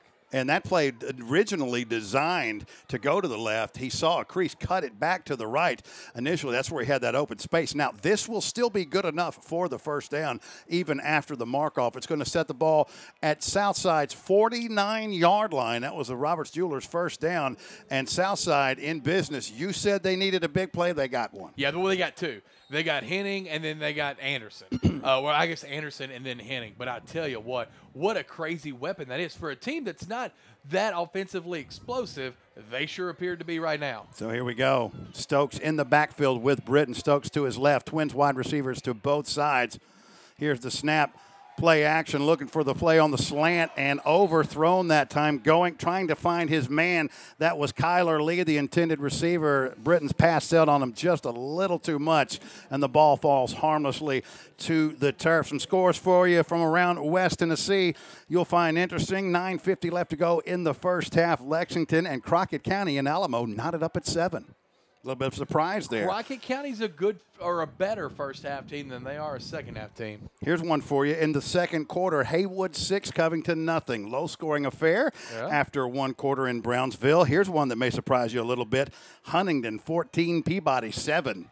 That's a game that's in the first quarter. You can watch that game at WNWS.com, courtesy of Worthy Road Studio. Here's Britton with the handoff to Stokes. He's hit maybe falling forward for a half a yard. They'll say it gets back to the line of scrimmage and no more. I tell you, they are sniffing out Stokes tonight. When he comes in, it seems like he gets the ball. It seems like the Indians know that. Henning has been much more effective for the Hawks up to this point on the run game. Second quarter score in Troy, Tennessee. O'Brien on top of Dresden, 7-0. Yeah, we're looking at 3rd and 11 here, Bass. I mean, obviously you're thinking get this ball however we can to Cam Anderson. If you're the Indians, you stay in a man-to-man, you setting up a zone here. I think they know who they want to go to, and that's why maybe I look at a Kyler Lee or somebody like that. So let's see what we got here. 7:42 left to go in the first half. And Southside wants a timeout. That's their first timeout of the half. We'll keep it right here. Yeah. We'll keep it right here. And so after about 16 and change of play, now what do you think? Yeah, I mean, Well, I mean, the same thing I thought to start this game. I mean, even if Southside were up 14-0, it'd still be the same thing I thought to start this game. They're going to have to keep it low scoring. They're going to have long drives. They're going to have to keep this Northside team off the field. The thing that I'm most surprised with tonight so far has been the play of Southside's defense. To only give up 7 thus far in the first half, I thought was a pretty big deal. And you got to consider that a win for Southside. No question. Remember, we're not quite there yet, obviously, but Northside got the ball to start the game. So Southside, boy, you got to think if they go down here and put some points up, get a hold on defense, maybe get the ball start third quarter with the football, you got to feel good about yourself. But either way, I think Coach Reeder's Hawks have played really well. They have. So out of the timeout, 5 wide receiver set. Britton from the gun by himself, 2 to the right, and Trips to your left. Got single coverage on the top side after they roll the single high safety. Let's see if Britton goes to his left. He does, or straight up the middle. The left hash has a man. The ball is up, and it is incomplete. Britton waited a little too long to throw that football. Great job of recovery by the safety that time. They rolled that safety over to the middle, single high set, and they saw that. So when they do that, what that does, Chuck, is you saw that they had man-to-man up top. I think that's where he wanted to go, but he saw the release on that left hash. Looked like it was open. I think the safety baited him into that. So 4th down for Southside. Yeah, really good play. Maybe a little underthrown, maybe not. If the safety doesn't come back, maybe it looked underthrown because the safety came in there. He waited a step too late to throw that football. If he throws that earlier, maybe the ball gets there ahead of the arriving defender. So we'll never know. So here we go, 4th and 10 for the Hawks. Here's the snap, the punt. It's a wobbly punt that will hit right around the 20-yard line and come to rest at the 19. But we ain't got a lot of bounces on these punts so far tonight. The ground must be a little softer. I'm telling you, man. When's the last time it rained? It was supposed to rain a little bit yesterday or last night or 2 nights ago and never did. Did it? It's supposed to rain Sunday night. Eddie said we could get a storm.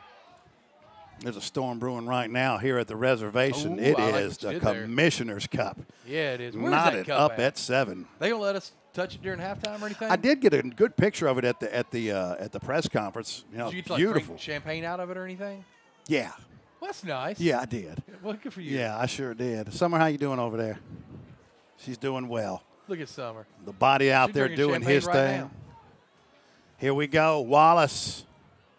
6:39 left to go. 1 back in the backfield, 3 wide receivers, 2 to the right. Here's Wallace with the snap. Calls his own number, tries to bounce it out, needs a lane. Nice little spin move by Wallace. He's not the biggest guy you ever seen, but he's a powerful runner. He'll get that ball all the way up to just past the 25-yard line. So a nice gain of 6 that time for Wallace. Yeah, really and hard running. Don't tell me that's Wallace that is still down. Yeah, it is. Is that Wallace? And they were trying to, just bump him down there instead of wrapping him up. And so he got hit 3 or 4 times, but he was kind of bouncing off everybody like a pinball. Hopefully this is just like a wind knocked out of you kind of thing here. You hope he fell on the football for just a second or something like that. Yeah, he's on his knees, but on his hands and knees, but kind of down a little bit. So he's not laid on his back or anything like that. But that is a very big deal. He is the catalyst for this offense. There's no question. Now he raises up. He's on his feet. Yeah.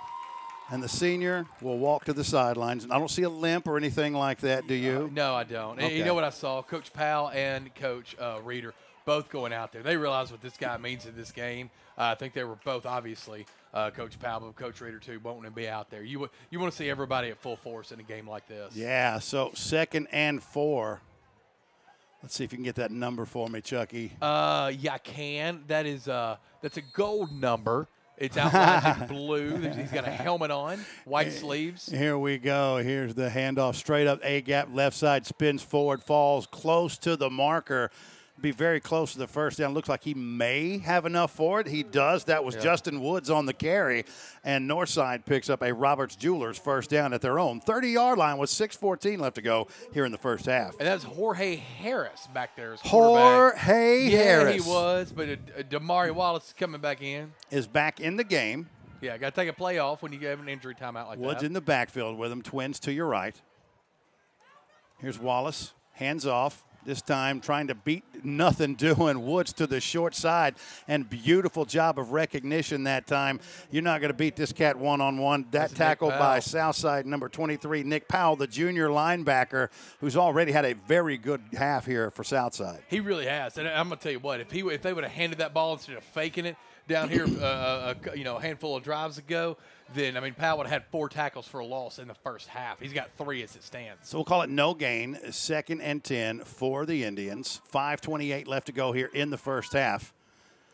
Single wide receivers to both sides. Calling his own number is Wallace. Southside sniffing it out all the way, and he'll lose yards. He'll end up losing a couple of yards all the way back to, let's see where they spot this football, the 24-yard line. That's going to set up 3rd and long for Northside, and I don't know if maybe that's exactly what Northside wants. Yeah, they had that pass all day long now. I would drop 2 in the back, right? 2 deep safeties here if you're Southside. We shall see, my friend. Here we go. Wallace from the shotgun, singles to both sides. Woods in the backfield. Double tight formation. Here's a whistle, and let's see what we got. There is a penalty on the flag, on the play. Penalty flag on the play. We have a false start by the Indians, and what was 3rd and 14 now becomes 3rd and an Uber ride. Let me ask you this: there was just one safety deep. It was number 8 for the Hawks, Jordan Ramsey. What are you thinking on an obvious passing situation like this? What are you thinking with just one safety back there? Well, they only had 2 wideouts. There was only 2 receivers split out at the point at that time. So and see now you've got a two safety set. Okay. Because as you can see, you've got trips now. It's all a numbers game, my brother. All a numbers game. Here you go. Wallace from the shotgun, dropping back, looking, rolling, firing, and incomplete. And I'm a little bit confused. Am I insane? Has Wallace been left-handed this whole time? Yes, Wallace has been left-handed for sure. Remember, I compared him to a Pat White, our first game against Ripley. See, Pat White played at West Virginia. He was left-handed. Oh, boy, he also played with the Dolphins. He was left-handed then, too. Yeah. He didn't swap hands and went to the NFL. I swear I did not realize that Wallace, until that play, was left-handed. You worry me sometimes. I worry myself sometimes. I'm going to take you to the doctor. We're going right by the doctor when we leave here. I think we passed 2 of them on the way home. Drop me off at Dr. Dre's house. I'm good. Here we go. 4th and 19 for the Indians. 4:40 left to go here in the first half. Here's the snap. Wobbly punt.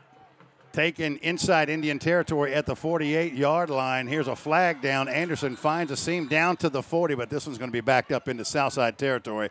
That clearly a penalty on the special teams of the Hawks. Yeah, what was that? Was that a hold there or blocking the back? I Didn't couldn't see, tell but either one. Yeah, you can't have one of the 2, right? Can't have a special teams play without a penalty flag, right? It's like a prerequisite for it. Don't forget, we've got the Race Clips halftime report coming up. We'll catch you up to date on everything going on around West Tennessee and this game. That was a hold, by the way. Race Clips, turn to your family or friend and tell them they need a haircut. Race Clips, proud sponsor of the halftime report. And I got mine cut yesterday at Race Clips, and I can't go anywhere else ever again. They have to stay open forever, all the time. Right there next to Roland Supply in South Jackson. Fellas, if you are looking for a place to get your hair cut, tell them what they do, that little brush thing to get that nasty hair up. They take this big old brush, and right behind the clippers, like I get a 1 on the side, and right behind the clippers, they run that brush there. It's almost instantaneous. Feels so good. And you can ask them to use a different one they use on bass. But you don't want to do that. Here we go. Twins to both sides for Britton from the shotgun. Here's the handoff. He'll lose about 3 yards. And both defenses have really gotten hip to that. Yeah, they have. They're crashing these edges, on both sides. And that monster north side off the defensive line, and it's a big one. It's as big as we've seen all year. For sure. And they're kind of starting to own the line of scrimmage here in the second quarter. Well, some of that's leaning, some of that's knowing what's going on. The problem is Southside can shut down the north side run, and they can still throw it. I don't know how comfortable I am if I'm a Hawks fan, if I think, okay, everything in the second quarter is going to have to be a throwing play. Southside to me is not a team that's built to be down. Well, and hey, we're at 3:50, and they also know that they get the ball to start the third quarter. So here we go. His shotgun, Cam Anderson in motion, gets the snap around the left edge, needs the seam, gets it, breaks the sticks, and let's see where he goes out of bounds. Just a yard short. They'll call it at midfield, which would be about a yard short of the first down, setting up a 3rd and short on 2nd and 14. I really like the way Cam Anderson runs, and it makes me think I wonder if they've ever thought about putting him in like in a wildcat situation or something like that to get the ball. I don't know that we've seen just packages for him. Yeah, Just for him because he looks like one of the better athletes for the Hawks. He looks like the best athlete for the Hawks. He don't look like one of the better ones. He looks like the very best, without question. We don't know. Let's see. We'll get you some more scores here in just a second. McKenzie leading Sequatchie County 28-0. That is a second quarter score. We'll get you some more here in just a few minutes. Here's the snap. It's high, but taken by Southside, and just enough gets the edge down to the 46-yard line. That's good enough for a Roberts Jewelers first down on the carry that time for Southside, number 25, Khalil Henning. Anybody who's been in the back, matter of fact, the only running back we hadn't seen flash much tonight is, well, Chuck Stokes. Chuck Stokes. Henning has really impressed me. By far his best game that we've called this year. He looks very explosive. And if he can get through that first line of defense, he's really giving them fits with that second, third line of defense there for the Indians. Crockett County and Lexington knotted up at 14 in the second quarter. Haywood's tacked on another one. 2 minutes left to go in the first half. Haywood leading 13-0 over Covington. Man, that Tomcat defense is something. First and 10 for Britton. Here's the handoff off the right side. Nothing doing. Swarmed under. He'll lose a yard or two. Looks like the ball may have came loose. There's a pile of humanity at the 47-yard line. They're going to have to unpile this thing. And let's see. Northside has come up with the football, and the officials agree. That, my friends, is what you call a King Jewelers big play on defense, a turnover, and the last thing that Southside wanted with under 3 minutes left to go, the ball first down in Northside territory. That's the last thing you wanted to do. It really is. And, I didn't see the ball come loose from you up couldn't here. have. There was a million people in there. Yeah, there are. But, boy, when you don't see any – I didn't see a bag go down to have a fumble. If that ball – if everybody's on the ground, if somebody rips that ball out, it's kind of tricky there. Tricky call. It's kind of tricky. Well, here we go. Wallace looking for his man, wanting to go for it all, looking for DeMoss. He catches it down at the 23-yard line. Single coverage. He had man coverage. Wallace identified it and threw a strike to DeMoss all the way down to the 20-yard line. That is good enough for a 33-yard connection from Damari Wallace to DeCameron DeMoss. That's a connection. That may be the best connection we have in Jackson. Yeah, I'm going to tell you this right now. That jack in the box can get real scary. That pass has been there. I knew it. Even when they run it, remember I even mentioned it, so we haven't seen any passes yet. I knew it was going to come. They did this to Ripley. Ran it. The quarterback kept it, run it, but run. And next thing you know, bust you. Big play. This is the Indians punch you in the nose play. Yeah, 20 seconds ago of game time, Southside had the ball first and 10 in Northside territory, and just like that, 2 plays later, Northside knocking on the door, tied at 7, and they're at the 20-yard line with 2:37 left to go in the first half of this football game. Let's tell you about the great folks that bring you high school football, like our friends at Dynamics Physical Therapy. They are the team with common goals, a common purpose, and a common mission. Dynamics Physical Therapy. Well, Riverside leading Humboldt 28-0 in the second quarter. As we told you, Haywood leading Covington 13-0. Here's a score for you, second quarter. Huntington 21 and Peabody 14. I'm telling you, what I say, 28-24, something crazy like that. I mean, Huntington's a tough team and getting better. So here's Wallace, hits his man it's caught at the 13-yard line. That was Austin Floyd. He's ran out of bounds at about the 10-yard line. That's right there at the sticks. It's going to be close. Let's see if it's enough for a first down. They have not moved the chains at all, fellas. Yeah, no down and distance. Fellas. No anything. You got to do something. We got a first and goal, or maybe not. Well, they can't move this play. The sticks are not in place. It's got to be first and goal then. Oh, I guess. It's got to be. Let's see, they did not move this at all, so interesting. But it is caught nonetheless. Almost a carbon copy of the last play. Austin Floyd gets the ball. Now that's guaranteed to be first and goal from the 5-yard line for Northside with 2 minutes and 4 seconds left to go in this first half.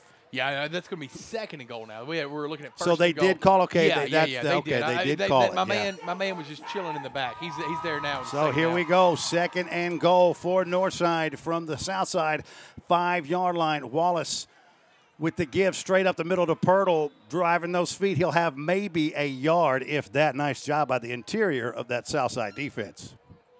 Yeah, really, really nice play. We're looking at what, third and on the 4-yard line, 3rd and goal on the 4.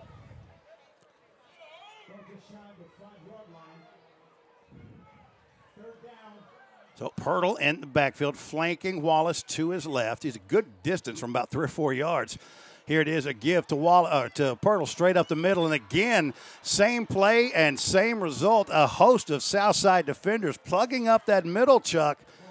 Nothing doing. That's going to set up 4th down. Does Northside take the lead with the field goal late here? Yeah. Or are they going for it? Yeah, Northside's got to take the points here because we're looking at 57 seconds left. Yeah, they're going to take a time. Somebody's taking a timeout here. That's Northside. Right call. Take this timeout. Get everything set like you want in 4th down. Before we make that decision, you may be right. Yeah. May end up that way. But here's why they're not going to do it. Because they'd let the clock run for a little bit. No. Okay. I'd let the clock run down and then taking a timeout, leaving Southside no Because time. as bad as they want to win this game, it is neither a region game, and both teams are already in the playoffs. Yeah, but this is the Commissioner's Cup. I get Did you it. see the helicopter earlier? I saw the helicopter. Yeah, this is the biggest game of the season so far. Northside's not kicking a field goal here. All right. Now, they might. They're still in the huddle. We're just Yeah. speculating. Yeah. You think they will? I think they will not. I think it's the right idea is to kick a field goal. I think that Coach Powell will trust his senior quarterback and his playmakers, and that they're going to go out there and attempt to take a touchdown lead here. Huge for Southside. Huge for Southside. And I don't you're see right. I don't see a field goal kick. Get This my was man easy. Wallace This back was there. easy. This was. I would have done this too. Given the situation, this is exactly what I would have done. All right. Well, I'll let you know if you're right in a So few minutes. here, well, I don't know if I'll be right about it. It's just what I would have done. So 3 wide receiver set, Twins to your right. Wallace in the backfield by himself. Shotgun snap, dropping back, looking, firing across the middle on the drag, caught, but short of the goal line. What a play by the Southside defense when they had to have it. Did you get the number on that defender? Because I could not see it. I was actually too involved watching the game, unfortunately, and I apologize. That happens, but it was the Southside Hawk. His family is proud of him, and so are we. He was too busy watching the game, but not the guy who made the tackle on the the ball carrier. I was so excited that I saw He Coach said, I was Reeder so jump excited out I there. wanted to watch that left guard and see if he pulled Okay. correctly. I'm about to pull you out this window. Oh, but that wouldn't be very nice. It wouldn't be nice. Summer, I apologize. Yeah. See what you're making me do, Bass? I don't even like being this person. I'm trying to take the hood out. What a coincidence. I don't like that person. I'm trying to take the hood out of me. So here we go, 47 seconds. Both teams electing to go for it on 4th instead of taking the field goal. Neither one converting. So here we go. Britton from his own end zone, hands off, finds a crease on the left side, still going up past the 10-yard line and getting out of the shadow of that end zone. That was big right there because the safety was in play at that time. Yeah. That's probably going to do it. Yeah, that was we got Chuck to run Stokes. one more play. And I don't know if you caught this, but the quarterback had to jump up with both hands to catch that ball. Otherwise, that could have been a safety out of the back of the end zone. There's it's like a half a second difference between the play clock and the game clock. Yeah, just step back a couple yards, take a knee. Do something easy. Don't do too much here. Well, I think they're going to see if they have to. Yeah. It is so close. Let's see if they just elect to call it a half, and I think they will. That seems fair. And that's the half. After 24 minutes of play, an exciting first half, my friend. We're going to get you ready for the Race Clips halftime report after we take this 4-minute timeout. So, from the reservation, your score at the half, Northside 7 and Southside 7 on Jackson's News Talk, 101.5 FM and WNWS.com. Man, if the junkyard is the right place for your old car, Man's Wrecker Service will take it off your hands. Man's Wrecker Service will be upfront, honest, and offer no surprises. It doesn't matter the condition of the car. Plus, they will take care of the paperwork and the towing. And in the event you find yourself needing a tow, fixing a flat, or a jump start for your battery, Man's Wrecker Service offers 24-hour, 7-day-a-week service. Put their number in your cell phone today, 424-2173, 424-2173. Hi, welcome to King Jewelers. What can I help you with? I need a gift for my wife, please. Any idea what she would like? No, not really. Does she like yellow or white gold? Would she want a ring or a necklace or earrings? I have no idea. Guys, don't get a less than perfect gift. Send your special lady into King Jewelers to create her wish list. Our staff will help her pick out a few different options, and if she'd like something custom made, we can get started on it in time for Christmas. So don't wait. Send her by King Jewelers today. King Jewelers, 16B Conrad Drive in Jackson. Hear that? That's the sound of vegetables, fresh cut each morning. Hear that? That's a fresh baked Italian roll, hot out of the oven. And that's the sound of fresh cut fries. Steak Escape has jobs hot off the grill, now hiring for all positions. Put some sizzle in your life and stop at our store to pick up an application and apply today to join our team. Hear that? That's a hot cheesesteak, wrapped and ready for you. And that's your stomach, craving a cheesesteak right now. Come hear what's happening at Jackson's new Steak Escape on Union University Drive. SteakEscape.com. Eat proud.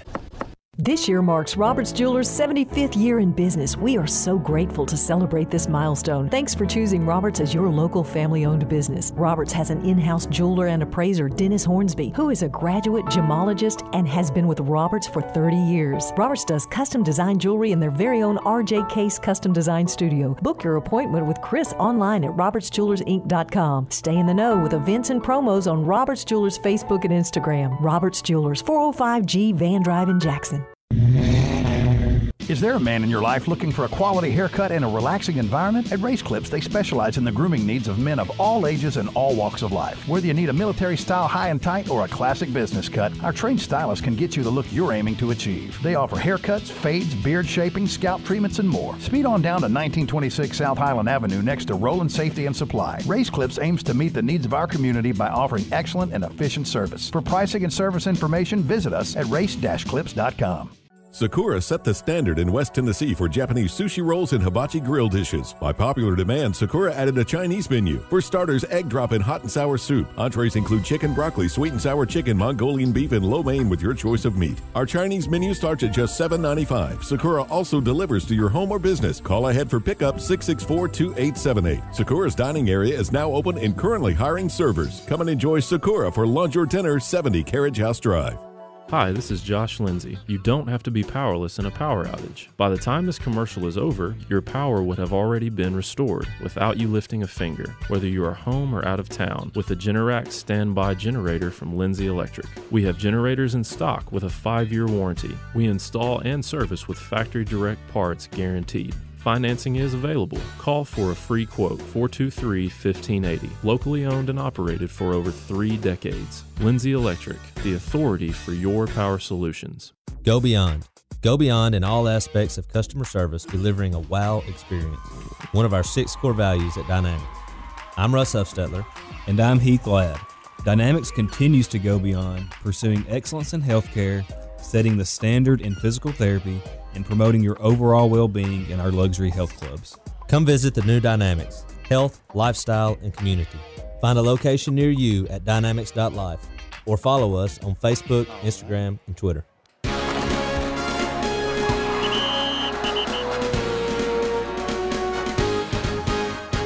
It's time for the Race Clips halftime report, brought to you by Race Clips. At the half, hey, look, turn to your friends there or your family, whoever you're next to at the game, and say, yo, my friend, you need a haircut. Head out south, right there in the building next to Roland Supply, the one and only Race Clips. Fellas, hey, listen, we need our own place too, man. And you know what? They give you a nice shampoo. You know, I fell asleep yesterday in the chair, as I always do. You got a report for us? I do. My goodness. An early upset alert, one to be watching. You can watch on WNWS.com. You can see all this unfolding right now. But with 6 seconds left before half, Huntington, the Mustangs, 29, Peabody, 14. 29-14, Huntington. And do they still have, is it the 4th or 3rd loss? I mean, I think somebody lost. I think they moved up one on the nation's longest winning streak. It's the longest in the state, and it's the fourth, I believe, in the nation. That's what's on the line here. They got to overcome a 15-point lead at Paul Ward Stadium. That is not an easy thing to do. Man, but, you know, Huntington's played such a rigid schedule. I think it prepared them for this game. Yeah, they really have. And, you know, I remember that blowout McKenzie game earlier in the year, but teams can get better. You get better as you go. And McKenzie can be the real deal, too. McKenzie is the real deal. Well, of course. Yeah. For certain. There's no doubt about that. They are. Coach Comer's Rebels are absolutely tearing it up this season. Now, let's tell you some of the people that bring you high school football, like Mitchell's Body Shop. If you got your little fender bender, man, need to get some body work done, you need to check with my friends over at Mitchell's Body Shop on Riverport. And by Allegra Design Print Mail, see Mike and Karen Ashley located Old Hickory at Hollywood. Directly after this game's over with, that is the Sakura post-game show. When you're craving fresh, delicious sushi, count on the flavors of Sakura. Let's get you caught up with what's going on around West Tennessee in high school football on the second to last Friday of the regular season.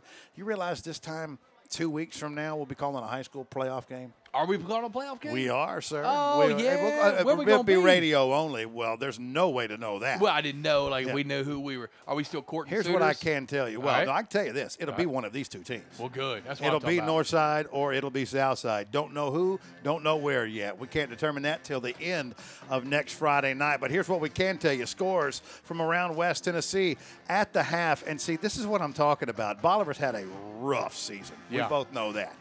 Chester County was really playing well and scoring a lot of points. And again, I don't know if there's been injuries or what, but and as you mentioned, it started with Southside, but in the last 10 quarters, they scored 14 points. Yeah. Total. Right now, in Henderson, they're knotted up with Bolivar at 7 at the half. If you have some an injury update or something like that for Chester County, if they're missing somebody or whatever, let us know. 731-277-5155. Text us in, and I'll read that. But yeah, something is very, very different. I don't know if you remember this, but there was a kid at South Gibson for a couple of years named Tyler Dizard. He transferred, went to Chester County, played a game there, then was ruled, I think, ineligible or whatever, but played a game there, had 4 touchdowns in one half. I mean, the kid was super electric. Then, couldn't play after that. So unless there was something crazy like that's happened in Chester County, give us a heads up. Some more scores for McEwen, a very good McEwen Eagle team, all over South Fulton, 38-6. That's a second quarter score. That one in McEwen. McKenzie at the half, all over a 4-4. And Sequatchie County's not a bad football team. They're 4-4, but at the half.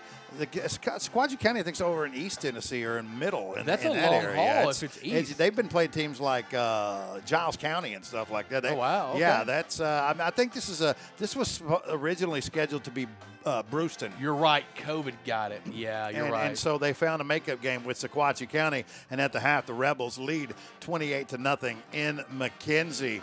Halftime score in Clarks Vegas, Northeast. Taking on Henry County, the Patriots 3-5, record-wise one of the worst seasons we've seen for Henry County in a while. But this is a young football team. They lead right now at the half, 24-18 in Clarksville over Northeast. And who would you consider to be the best high school football player in Clarksville Northeast history? Oh, there's so many. I mean, do you mean just say a couple? I'd just go with Travis Stevens and leave it at that. Yeah, he bad. I actually didn't know that's where he played. He's my favorite Vol of all time. Well, your favorite Vol of all time played at Clarksville Northeast, my friend. Who's your favorite Vol? Trey Smith. All right. And then Ernest Fields. And then number 3. Travis Stevens, probably. Everybody loved Travis Stevens. And little dude ran so hard. Ernest, Ernest, Trey, and Peyton. I guess, yeah. He played for the Colts and won him a Super Bowl. Yes, and he was good enough to give me an interview, so yes. I mean, good enough to give Well, he didn't have to do that. I'm no, grateful. he didn't have to do that. Extremely grateful for that. No, I'd probably be You're Trey. lucky I texted. No, it'd be Trey. Yeah. Well, of course it's Trey. Yeah. Trey's everybody's favorite Vol. Yeah. No, I wasn't talking about that Trey. Oh, Trey T? There you go. I had lunch with him last week. Yeah, so those are my 3 favorite. All right. And then, then I guess Jabari. But not Peyton. Who gave you an interview? Jabari being number 5. Well, did Jabari Greer. Gave me a bunch of them. So you wait till I let Peyton know. You do what you got to do. Yeah, I'll just second quarter score: Lexington leading Crockett County and Alamo 21-14. Good game going on there. At the half, Haywood. Boy, they're the stuff. How about 20-0 over Covington? And here's the thing about that. I keep going back to it, Chuck. The difference in this team this year is easily the defense. Yeah, for sure. And this is Coach Smith's third year? It was his third year at the helm for the Tomcats. Got it running good. And how's Germantown doing without it? Was it Germantown he came from? Is Yeah, that right? when he took over Germantown, they were winless. Right. When he left, they were undefeated. And it didn't take him very long to do that. And what he's doing in Haywood right now, I mean, you always hear people say, boy, if they find the right guy at Haywood, look out everybody else. Well, hey, guys, look out everybody else. They got him. At the half in Humboldt, Tennessee, Parsons, Riverside, Decatur County, Riverside, if you will, 7-1 on the season. They lead middle of the second quarter over Humboldt, 35-0. At the half, Chuck just told you about this. Here we go. Upset alert. Huntington 29-14 over Peabody. You can watch that game at WNWS.com, courtesy of Worthy Road Studio, with Dan Hughes and Terry Clement on the call for that one. Halftime score. This has to be a surprise. Obion 20, Dresden 6-2. Dresden 20-7. Rebels with the lead. That's not a region game unless Obion County went down in classification. Yeah, no, it's not a region just game. Just a week 9 game. Let me double check just in case. Yeah, no, that is not a region game. By the way, Obion will finish off their season next week, and they will not be winning. They get Haywood next week. Oh, so. See you later, alligator. Yeah, for sure. Halftime score. Listen to this one. Right. This team just confuses the crap out of me. It does. It's a very interesting football team. But at the half, Westview 7, Ripley 3. Ripley's not. They make you look bad. They do, and I don't think they're great. I just think they're tough. Like it's just. I don't think they're any fun to play. Probably they're not one of those teams you can really just play. I mean, I thought Southside was better. I thought Northside obviously was better. They beat them pretty good, but Ripley just plays that style. And what's my big man's name? My sophomore running back. Ripley's so good. Do you remember Jay something or next? I know it's putting you on the spot. I can't remember. I don't mind that. I just can't think of it. Yeah, I can't either. He's a heck of a running back. Big boy. Big kid for sure. Halftime score across town: Jackson Christian shutting out Trinity Christian 21-0 at the half. I don't think that's that big a surprise. No, I thought maybe Trinity could beat them in some spots with Needham and Wilson, but no, I mean it's too tall of a task to ask. What about the Milan Hardin County game? Don't have an update from that yet. As soon as we get one, we'll certainly put that one. That's one that a lot of people have interest in. If you're able to flag one down, and then there's another one. A guy or a lady, a friend, a fan. Was asking about Fairview, who they played tonight. And I didn't see them on my coach Fairview Yellow Jackets. It's homecoming. They're at home tonight against winless Sycamore. Don't have a score, any update on that one, but one thing I can tell you is Fairview shall be winning that football game. I think so, too. Yeah, so for all you Yellow Jacket fans out there, Yellow Jackets 5-3 on the season, by the way. And that is your look at the halftime scoreboard, and we'll take a look at that one more time before we get back to third quarter action here on the Race Clips halftime report. And don't forget, after the ball game, we'll take it till 10, and that is when Sakura, the post-game show, kicks in, and we'll have all the week 9. Well, actually, it's technically week 10. Yeah, because it's week 0. Well, just because there's a bye week in there for everybody. So next week will be the final week of the regular season. If you would like to know where we're going to be, I can tell you. The Lexington Tigers, the Big Red Tigers. Coach Hollingsworth brings his group of hungry Tigers to Southside to finish off the regular season. That should be a tasty little matchup next week. I think so, too, yeah. All right, so let's talk about what we saw after the first 24 minutes. 7-7, North and Southside knotted up here at 7 in the Commissioner's Cup. Tell me what you thought. Well, I mean, I thought the defensive stop there at Southside made at the very end was big. I think Southside going for it on fourth down instead of getting the points, I think that just tells us where their kicking game is now. I don't know that I haven't seen any Southside field goals this year, and I've seen very spotty extra point attempts. So I think that they just didn't feel comfortable with that. I am a little surprised because we have seen Northside. This Northside team hit a field goal. So I'm surprised they didn't get the points there, other than what you said. Hey, look, this isn't a region game. We're both in. Let's just, play with our hair down. Yeah, I think that's what's going on because I've seen Steen has kicked field goals from 25, 30 yards. That's what I'm saying. Northside's got a good kicker. No, that's Southside. But have the we one seen thing, that? yes. Okay, then maybe I'm flipping the two schools. Yeah, we saw it against Ripley. But one of the things that we didn't see, one of the issues that we saw was some of the snaps on next. It was a little bit slow, and someone got blocked. Of course, that was one of those games. That was the Liberty game. It's kind of hard to really get locked in, right. at the end of the day. So, both of these teams had easy opportunities at chip shot field goals to take the lead. Both trusted their offenses, and both teams' defenses came up with really big stands. This was a fun first half of football. Pretty even. Again, Southside has ratcheted up their play physically. They look like a much more physical team than they did against, let's say, Westview. But that's a different type of football game, and frankly, Westview's a better football team. They are. And again, I keep talking about matchup. I mean, Westview does everything well that Southside doesn't do. That's an impossible matchup for them. That just really is. We want to thank the folks at Lindsay Electric. Protect your home with a Generac generator and power up the game and power up your home with the one and only Lindsay Electric. By Leaders Credit Union, offering full-service banking solutions to move you forward. They're absolutely happy to help. Visit them online today at leaderscu.com. And by our good friends at Mann's Wrecker Service, they hold the title for your protection. If you ever have an accident, call Mann's or have the police officer call Mann's, and they will handle the rest until your vehicle is repaired to your satisfaction. Now, one thing that we do each and every week, and we love doing this, Chuck, is presenting our Player of the Week. The cat who really brings it that Friday night. And we have Dave Thomas, and he awards them with a beautiful custom-made belt. Usually does that on Monday or Tuesday. We'll interview him, post a video, put up on WNWS.com and on our Facebook page. It's been an honor to be able to bring that, but we didn't make those belts, Chuck.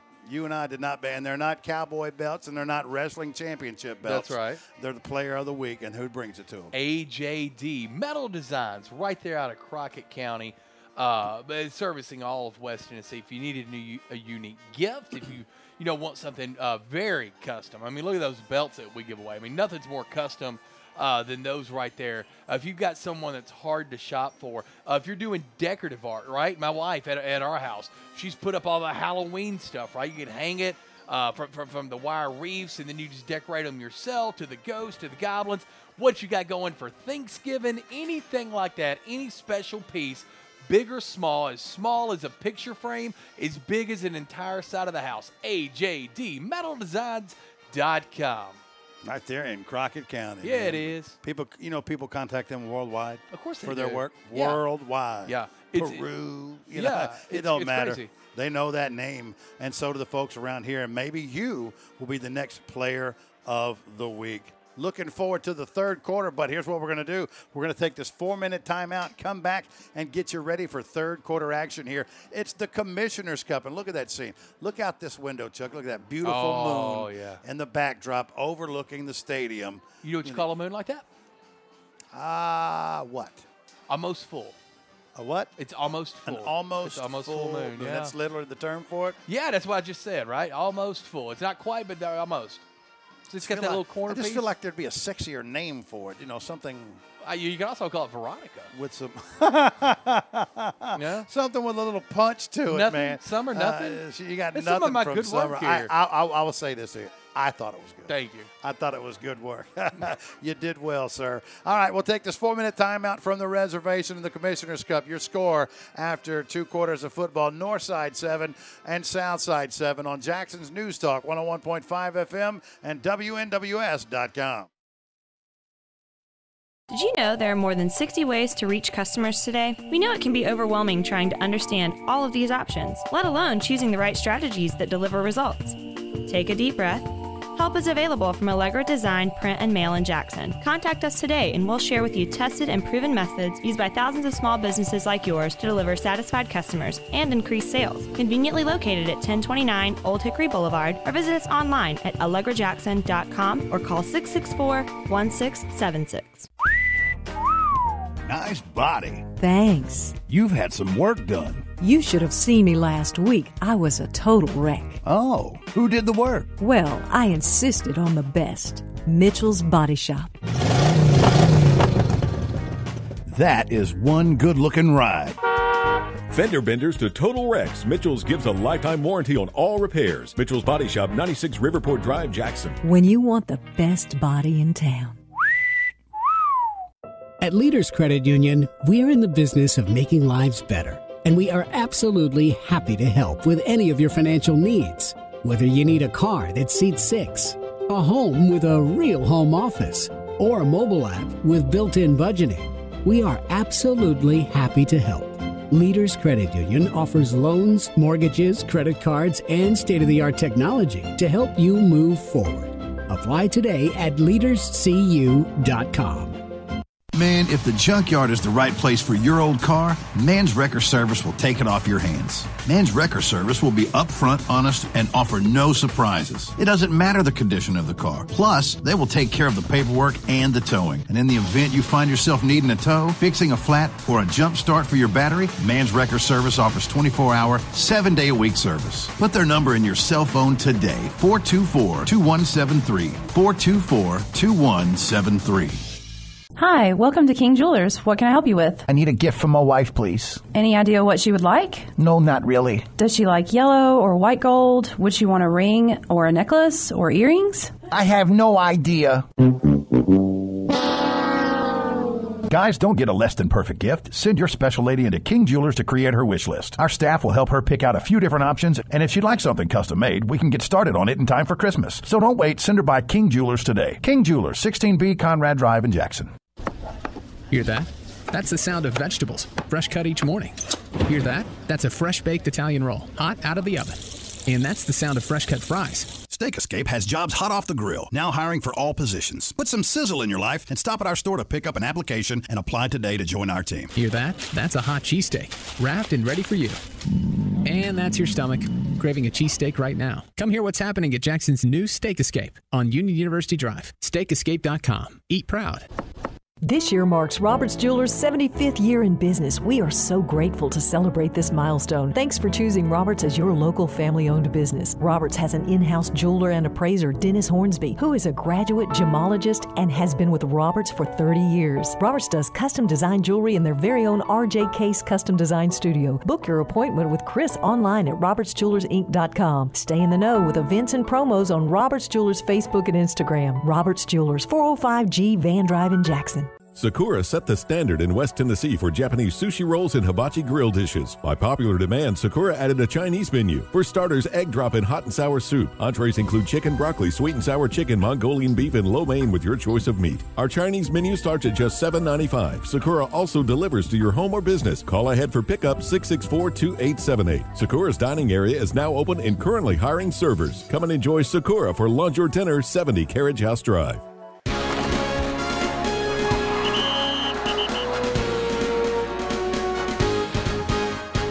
Back to the reservation. Jackson's News Talk 101.5 FM high school football coverage, a member of Grace Media Group.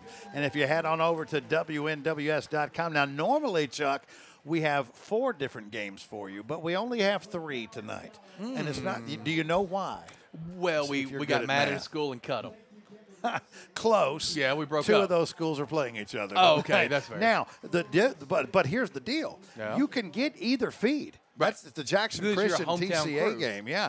If you're a Lions fan, you're probably going to want to check out Dave McCulley and Stan Gerard on 105.3. Yep. And if you're an Eagles fan, you're probably going to head over to 93.1, where Coach Joe Holloway and Wesley Freeman are on the call. At the last score we had was at the half, and the Eagles were leading Trinity Christian 21-0. Yeah.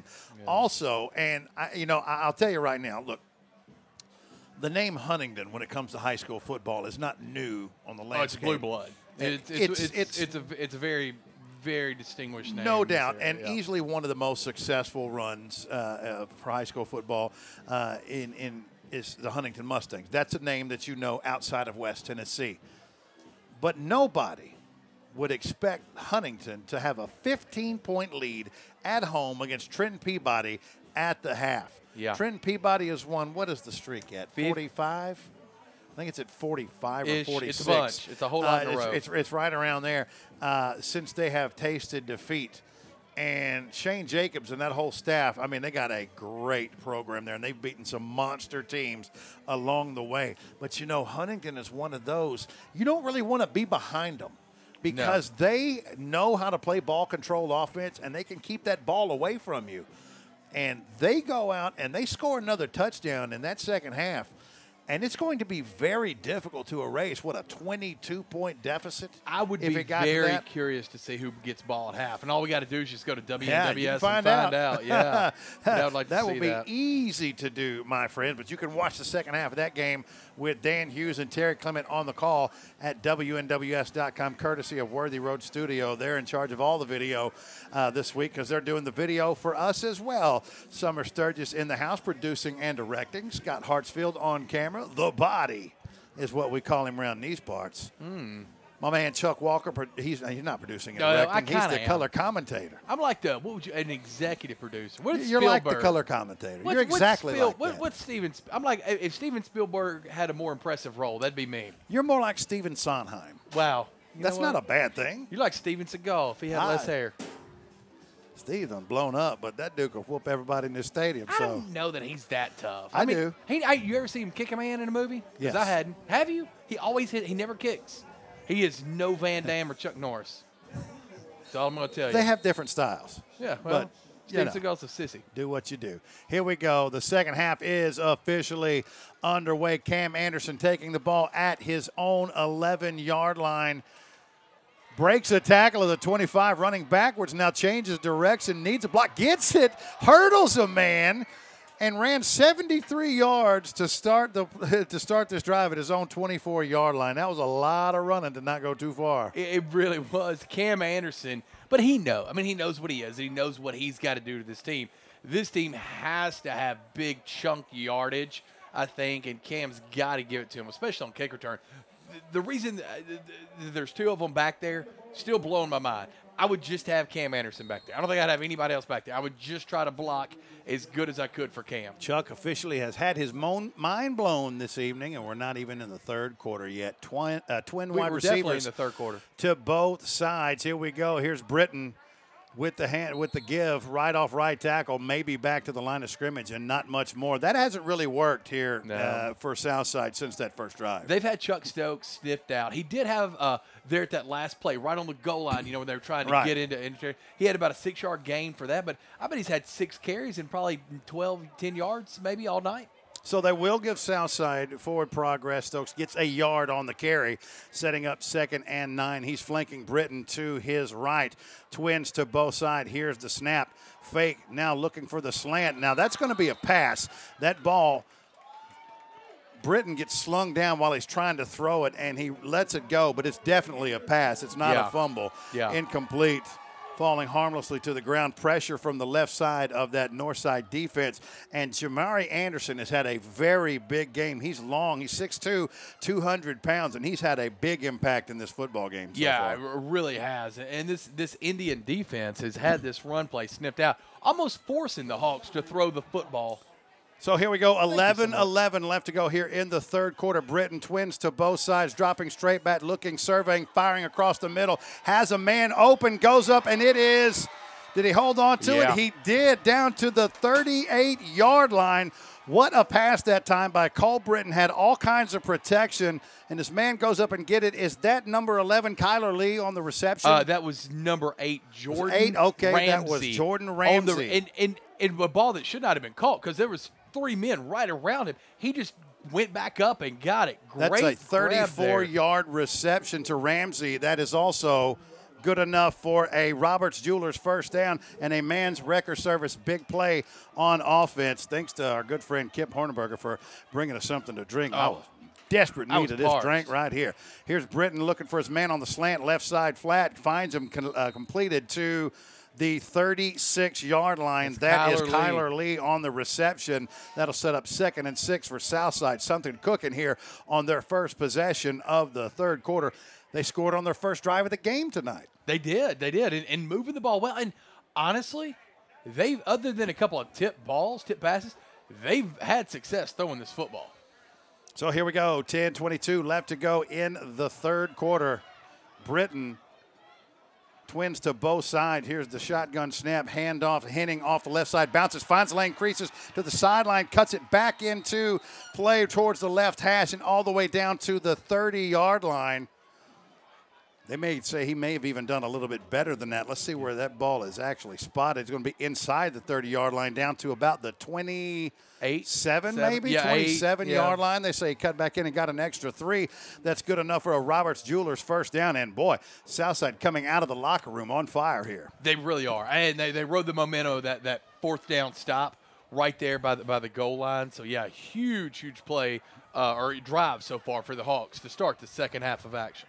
All right, same formation once again. Henning off left tackle, bouncing, spinning, hard running. He'll pick up about 3 yards. That's a hard-earned 3 yards for Henning on the play. Yeah, D'Angelo Jones got a hand on him there, but Henning ran hard, got an extra couple of yards even after he was wrapped up there. Really hard running. Looks like we've got an Indian down here, Bass, on the far side of the field. I can't quite make out that number, so I'm not going to call it out. Can you see that? Oh, man, trust me. If you don't, I don't. Okay. Just know that. That's a certainty, my friend. I might have to wear your glasses in the second half. So, but the attending physicians are down there with the young man. That was about a 3-yard play. So with 9:43 left to go here in the third quarter, we'll take a 1-minute timeout.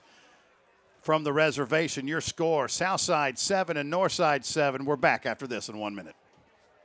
Did you know there are more than 60 ways to reach customers today? We know it can be overwhelming trying to understand all of these options, let alone choosing the right strategies that deliver results. Take a deep breath. Help is available from Allegra Design, Print, and Mail in Jackson. Contact us today and we'll share with you tested and proven methods used by thousands of small businesses like yours to deliver satisfied customers and increase sales. Conveniently located at 1029 Old Hickory Boulevard, or visit us online at allegrajackson.com or call 664-1676. Hi, welcome to King Jewelers. What can I help you with? I need a gift for my wife, please. Any idea what she would like? No, not really. Does she like yellow or white gold? Would she want a ring or a necklace or earrings? I have no idea. Guys, don't get a less than perfect gift. Send your special lady into King Jewelers to create her wish list. Our staff will help her pick out a few different options, and if she'd like something custom made, we can get started on it in time for Christmas. So don't wait. Send her by King Jewelers today. King Jewelers, 16B Conrad Drive in Jackson. Welcome back to the reservation. Here's Britton from the shotgun snap, looking for his man Anderson down the right, the left hash. It is complete for a touchdown. Beats his man from 26-yard. Anderson slips by the defender. Safety's late on the play, and Britton strikes to Anderson once again. Big pickup from senior to senior. That is good enough for a man's record service big play. And just like that, 2 minutes and change into the second half, Southside strikes. Waiting on the extra point. Here's the kick by Steen. It is up, and it is just enough to clear the crossbar, and Southside with 9:38 left to go here in the third quarter, now leading this one 14-7. We'll keep it right here, but Chuck, man, what a drive by Southside to start this third quarter. Really big drive, and look how fired up they are, Coach Frieder and everybody over there. I'm telling you, this may be a whoever has the ball last kind of game. You know what I mean? It really feels like it could be that. Very impressive by you, the way. I've never seen the sausage being made. I wonder what you guys did on stuff like that. I never missed a play. Now I know. You like that? Now that was cool. That's like, 22 years of college. I was about to say. Now that was pretty. Guys, now the only problem is we have video, so it's gonna be like, gosh, is my video lagging? But yeah, that was really cool what you did there. Oh, thank you. Great job by Southside. And man, how big would it be to get a stop here now? Obviously early. There's 9 minutes left in the third quarter, plus a whole fourth quarter. No need to press, just out by one score. But I don't know how many people saw this coming. I know 2 people who didn't, or maybe you did. No, I didn't. I didn't know if they would win. You did say 3 of their last 4. I said 3. I really thought they'd beat Lexington. And I'm going to tell you this. If Southside pulls this out, they'll win 4-4. They'll beat Lexington. Southside's better than Lexington. Are they? Yeah, they are.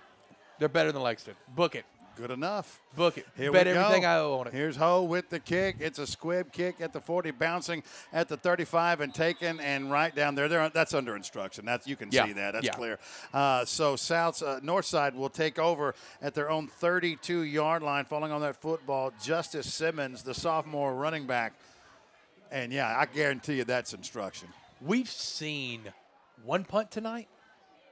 One for each. Have we seen one for Northside? Have they punted? Okay, one for each in a 14-7 game, and we just got up 14. So that's kind of crazy. These teams are going for it on fourth down, going for it on, when they're definitely within field goal range, these two teams are right, definitely and that's playing why, it out. even though you said it could be whoever has the ball last. Generally, you think of track meet scores, but I get where you're coming from. Even though it's only 14-7, it could definitely play out that way. Single wide receivers to both sides. Here's Wallace from the shotgun, calling his own number off of left tackle. Once again, bouncing it out, breaking a tackle, and finally rode out of bounds right around. Let's see if they spot it right around the 40-yard line.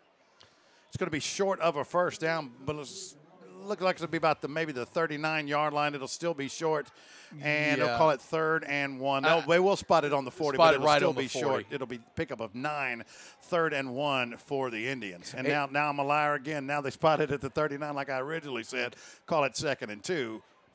For the Indians. My man with his sticks hadn't found his midseason form yet. That's okay. Here's Wallace. Quick shot out into the flat, complete at the 40-yard line and ridden out of bounds at midfield. That's Austin Floyd with his 3rd reception of the night and good enough for a Roberts Jewelers first down. Yeah, really nice wrap-up tackle there by Charlie Hartshaw. They wanted a late hit, but he wrapped him up in bounds and just took him out of bounds, which is what you got to do because they got to be, they got to run through that. No whistles blown. You got to play through the whistle there. So, yeah, I tell you, they have no answer for Wallace, and they're not the first team to struggle finding an answer for Demario Wallace. Here's a double tight formation, twins to the short side. Here is Wallace calling his own number off left tackle. He's going to be taken down, ridden in the backfield. That's going to be a loss of about 3 yards on that tackle. Number 53, Jashawn Bond, the junior defensive lineman, whipping the right or the left side of that north side defense or that offensive line and getting in the backfield and taking down Wallace for about a 3-yard loss, which is not an easy thing to do. No, it's not, and we've seen Wallace get through there. So, yeah, the really, really big play. And you've almost got to hit him squared up. I don't think he's one of these guys you can hit from the side and bring down. You've almost got to square him up completely. Coach Powell does not like what he sees out of this, and he calls his first timeout. Remember, it was interesting. They called a timeout, did Northside, in the first 2 seconds of this game because they fell on the ball right there. But 2 seconds clicked off. Northside goes out there to run their first play, and Coach Powell calls a timeout. Yeah. You got to wonder what in the world that was. I mean, it's not going to make a difference in this game one way or the other. I've just never seen that before. But you know what they went into the half with? 2 timeouts. So he called that one, and my man still had 2 in his pocket. Hey, man. That's all he needed. That's all he needed. And sometimes it's the middle game. I've been doing stuff like that, too. It's always the middle game. It's always the middle game. And I'm not even kidding about that. Yeah. It really is. Yes, it's big, physical, it's tough, it's fast. It's, it's smart, strong people. There's such a mental aspect to this game, and it ain't just the coaches that deal with that. It's the players as well. Yep. I fill up every other day, whether I need to or not. 2nd and 13 for the Indians from their own 47-yard line. Here's Wallace with the give to Pirtle. Needs to bounce it out. Cuts it back up to the right. Instead, he'll get back just past the original line of scrimmage into Southside territory at the 49-yard line. And that's going to set up 3rd and about 8 for the Indians. Yeah, it really is. And I'm going to tell you, this is by far the best Southside's played that I've seen this year. Northside, it's not even close. Yeah, Northside way better than they did against Ripley. Is playing very good, and they're a very, very good team, and their wins will tell you they're a very good team. But, man, they are going at it here. Here we go. Wallace under pressure, stepping up, and now taken down rudely by a host of defenders, and it's going to be Clay Westover who finishes them off. It's going to be about an 8-yard loss back to the 44-yard line, and that's going to bring up 4th down for the Indians. That, dear friends, is a King Jewelers big play on defense. Well, Jashawn Bond got back there, had his jersey, couldn't bring him down, but could check him up just long enough for number 45 for Westover to come in there and lay the lumber. Huge play for the Hawks, and now we're going to see just would be the 2nd punt for the Indians, only the 3rd punt of this game. And by the way, Coach Reeder at the press conference was talking about both of those players and that he was going to need to have big games from both of them, 2 of their leading tacklers for Southside to be able to pull this game out. This is going to be a penalty on Northside here. They didn't have enough players on the field, and when he did get in, didn't get set, and they snapped the ball. But they're going to call the delay of game before that, so it's going to be backed up 5 yards regardless, which is really not all that big a deal here. It's still going to put the ball at around the 40-yard line, just shy of it. So, but this is, I remember the other punt now. I'd forgotten it earlier. Exact same thing. Well, not the exact same. A false start happened on their last one. They're struggling a little bit with this punt special teams. 6:54 left to go here in the 3rd quarter. Southside leading. That says, okay, yeah, 14-7. Here's the punt. Not a bad punt that time. It'll hit at about the 33-yard line, and Northside will scoop it right there. And again, yeah, it hasn't been raining, but that ball is not bouncing for anything tonight. If I could do that with my golf club, I wouldn't be here.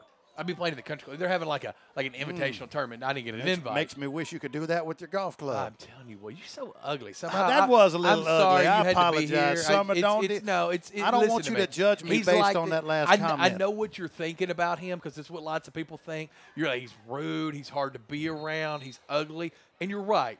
Wow. All right, here we go. First down. Hawks. You think I'm ugly? Here we go. No, I'm like ugly to people, not ugly to look at. Okay. No, you're very attractive. Here we go. Cole Britton from the shotgun.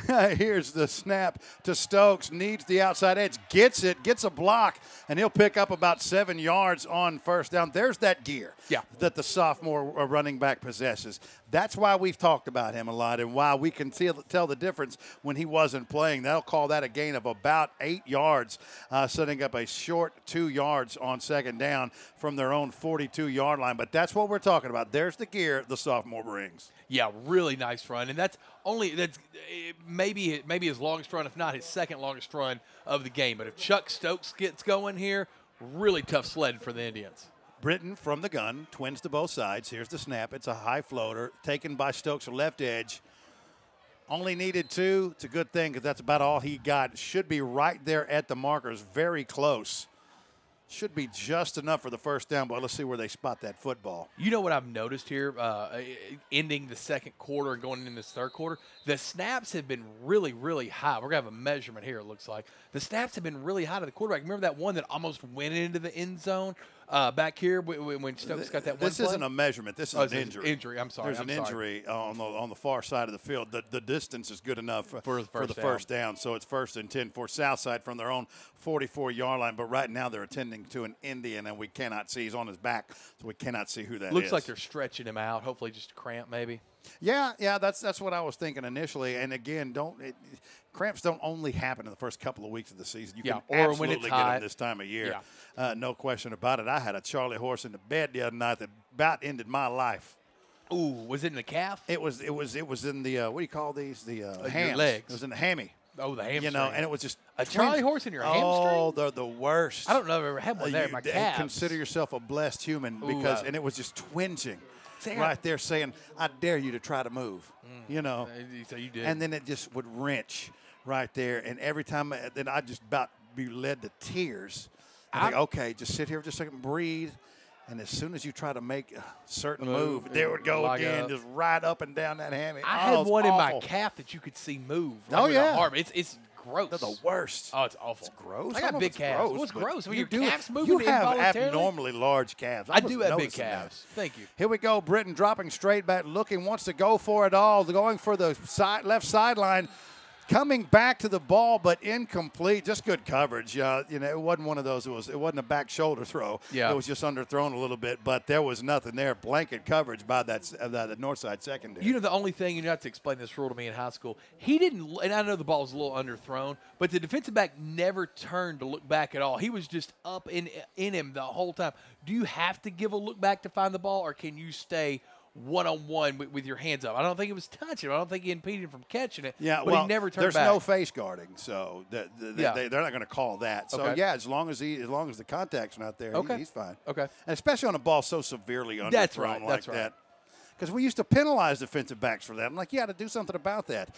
Here's the gift to Henning. Short side is the left. Doesn't get much. He'll pick up about 3 yards there, up to about the 48-yard line. That's going to set up 3rd and about 7 for the Hawks, just shy of midfield. Yeah, you think they're going to be looking for Anderson here? Cam Anderson? Think they'll be looking for him here? I think it'd be a quality decision. Yeah.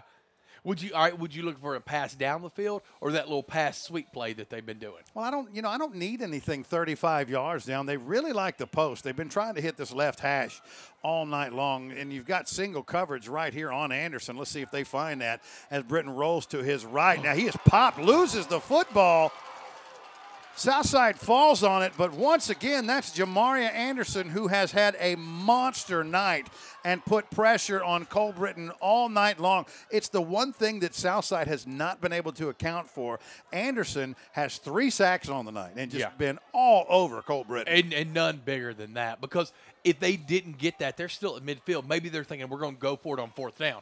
Obviously, that's taken away now after 16, 5, 10, 12, 13-yard loss. And the only thing is that, by the way, that's a big play on D for King Jewelers, big play on D by Anderson. But that time Britton rolled right into the sack. You know what I mean? Yeah, He rolled straight to it. So it's still a great play by Anderson. Don't get it twisted. Here we go. Southside going to punt from their own 37-yard line.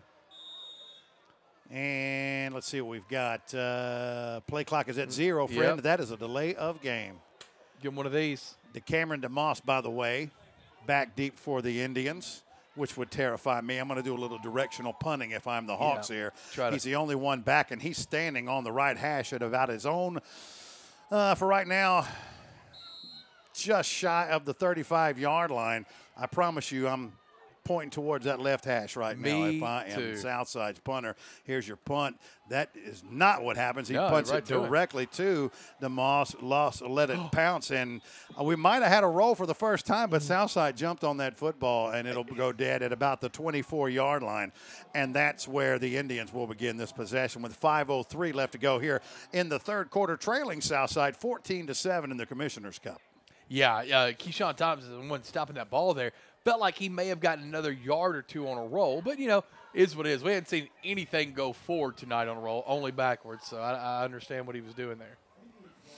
Kind of a weird kick. That one, instead of end over end, almost looked like a sideways spiral, like how you used to throw the, almost like you were shooting. Sideways spiral. Almost like you were shooting a hoop with a basketball, how you'd shoot it into the hoop. Yay. All right, here we go. Northside trailing 14-7. Wallace from the gun. Looking to his left, swing pass out of the left flat to his back. That's Pirtle. Makes a man miss up to the 33-yard line. Gain of 7 on first down for the Indians. Yeah, really, really good play there. A little swing pass out. And, I really felt like we'd see this passing attack a lot more in the second half for the Indians. 4:40 left to go in the third quarter. We wanted a great game. We got it. We deserve one, Chuck. We do. That gum. Wait a minute. We deserve a game. Here's Wallace back to the flat once again. Finds Floyd. Floyd fumbles the football. Did Southside fall on that ball inbounds? It's close. They did. They did. Falling on that football. Keyshawn Thomas, the sophomore defensive back. Floyd just losing that football after the catch. Fumbled it forward, and he had fallen on the ground, so he couldn't get in. The only one there in the area, as we mentioned, was Keyshawn Thomas. That's a King Jewelers big play on defense, and just like that, Southside in business at the Indian 38-yard line. And that's one of those balls. It's right there on the sideline. The fact that if it would have gone to the left just an inch or two, it would have been out of bounds. Would have been out of bounds. It only stayed forward, end over end, staying forward there. Oh, that football bounces in some strange ways, my friend. So here we go. Trips to the left. Anderson, and they're shadowing them with double. It may be single wide receiver set down here, but don't you think that's going to be single coverage? I see this man out into the number 15 you're right there in the slot. This defensive back, that slot corner. I guarantee you they're going to go with Anderson. He better. Here's the play. Britton swings it out to the left side, finds his man, makes a man miss, shoots through, gets a block, and all the way down to the 26-yard line.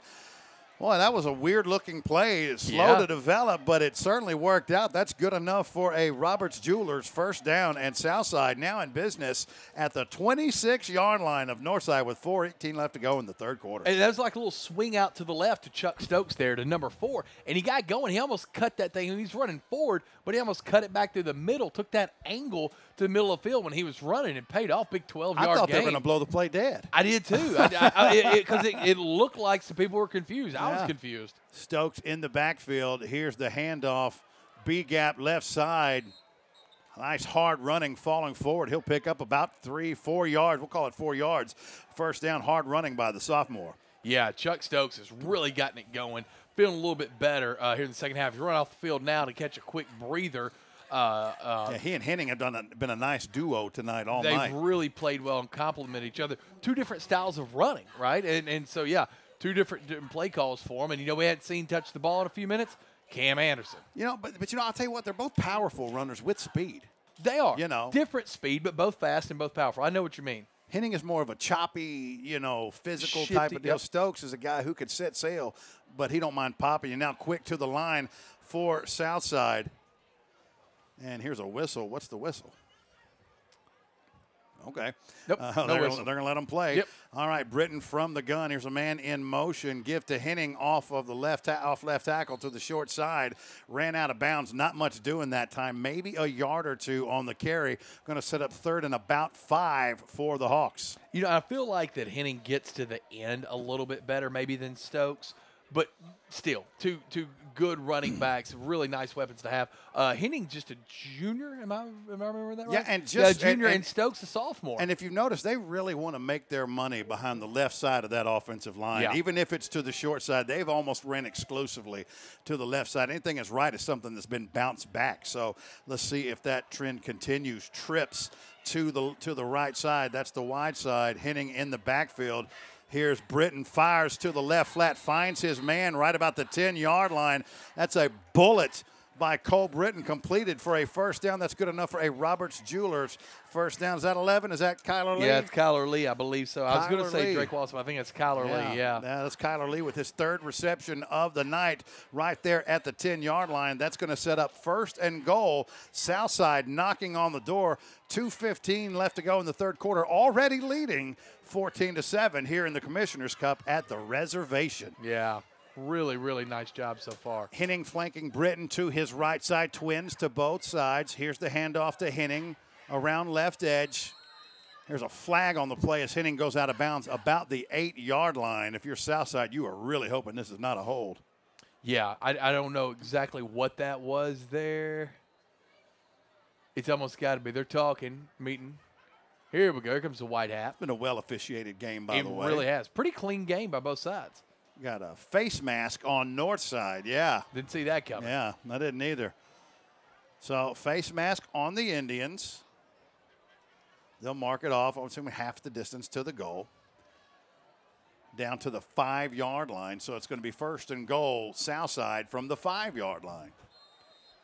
Yeah, really, really big opportunity to go up by 2 score here. Just under 2 minutes left to go in the third quarter. We'll get you an update on some scores from around West Tennessee here in just a few minutes. And again, don't forget to tune in for the Sakura postgame show following this one. You got single coverage to Anderson right here on the right. I wouldn't be surprised to see them go there. Instead, Henning off of left tackle. He is just ambushed back at about the 8-yard line. A host of Indians on the tackle that play. Hey, man, if you see this same formation once again, Anderson is all by himself over here with man coverage on a much shorter defensive back. If I see that, I promise you, I'm going up there, back fade in the end zone. Here's the only thing I've ever seen about Cam Anderson that I don't love. On that play right there, after the ball was snapped, he didn't even fake like he was running to the end zone or anything. He just stood. Well, that was an immediate right handoff. I mean, yeah, I hear you. There's but no way his guy's going to make the tackle, obviously. Of course not. But what's going to happen is if he's busting it, he's going to, you know what I'm saying? You're going to know that he's probably going to get the ball. You're not going to catch him sleeping on that route. But same formation here. Let's see if they go to it. They absolutely blow this play dead. Yeah. It was there. Good grief. Yes, it was. Let's see. This play blown dead. And it's a false start on Southside. Boy, that a golden opportunity One thing you right couldn't there. do. Coach Reeder he's not happy about They it. brought the slot receiver over to the same side. I'm not doing that. I'm not doing that. I'm not putting any traffic over there. Right. I'm putting the slot back on the short side and leaving Anderson right there and putting that corner on an island. And this catch he made down here on Southside's first score, he's proven he can beat somebody one-on-one. I mean, that was great coverage that he beat. And it's a timeout for Southside. We'll keep it right here. High school football brought to you by Roberts Jewelers. They bring you first downs where you'll find love for jewelry and passion for people at the one and only Roberts Jewelers. And by Elite Contractors, they want to be your contractor for life. And let's not forget about our friends at Dynamics Physical Therapy, the team with common goals, a common purpose, and a common mission, the one and only Dynamic Physical Therapy. What up, Heath? What you doing, big guy? You know, he danced last night. He and Brittany danced in Dancing with the Stars. Did you know that? I did not. Tell me something. Yeah, Heath was in there. Well, he was in there. They danced. There were two of them. They danced together, guy and a girl. They wore nice outfits. Smart mouth, huh? Too bad. What do you mean? How'd they do? Well, they did well. I was very proud of both of them. They didn't win, did they? Well, no, Lolo won. Lolo and Tim. That's right. Yeah, Tim Dyer, is that right? Yeah, Tim Dyer. Yeah. Tim Dyer. And they won. But you know what? They're all Lolo. winners. I'll tell you who won. Star Center. New updated numbers, $309,000 made for such an amazing place that we have here in town. But think about that. $309,000. So everybody won. Close if you your were face. part, $309,000. if you were part of that, you won. My goodness, my goodness. All right, boy, all right, Southside does not come out in the same formation. This time you've got Anderson down to the short side, twins to both sides. Henning in the backfield, Britton dropping straight back, looking for his man in the corner of the end zone, floats it just over the outstretched hands. Pretty decent defense that time. It's going to be hard to get those feet down. Pass incomplete with 45 seconds left to go here in the third quarter from the 10-yard line. 3rd and goal for Southside. You know, and the extra points, as you mentioned, have been a little sketchy. So, I mean, I'd like a few more yards. Yeah. You know, I would like a few more yards. Or you already have a 7-point lead.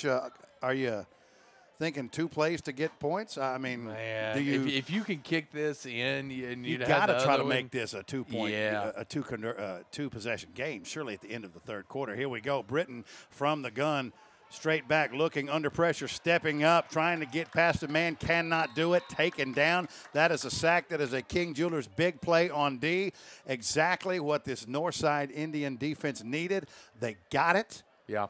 And that'll set up 4th down. Now, the good news for Southside is they don't have to run anything right here. No. They can let this quarter end, and that can give Coach Reeder and his team time to talk and think about what they want to do, and I'm pretty positive that's exactly what they're going to do. 15 seconds left, and Southside in absolutely no hurry whatsoever. 14 on the play clock, so that will be the final play of the third Got a quarter. Put quick up 4 update here. fingers, my friends, because it's time for the fourth quarter. You got an update? What do you got, Yeah. sir? Starting in the 4th in Huntington. Huntington leading, the Mustangs leading Peabody 41-28. 41-28, so it's a track meet. Yeah, at Paul Ward. I wouldn't necessarily guess that. But a track meet at Paul Ward Stadium, and you said going into the fourth quarter, Yeah, going into Huntington the fourth leading quarter, they're about right with us. 41-28. They shaved off a point. Is that what it was? Yeah. It was a 15-point lead at the half as well. Yeah. So they shaved off 2 points Yeah. in that quarter. It was 29-14 at the half. A lot on the line right there, streak-wise, to be honest with you. And look, the West Tennessee, I'm going to tell you something right now.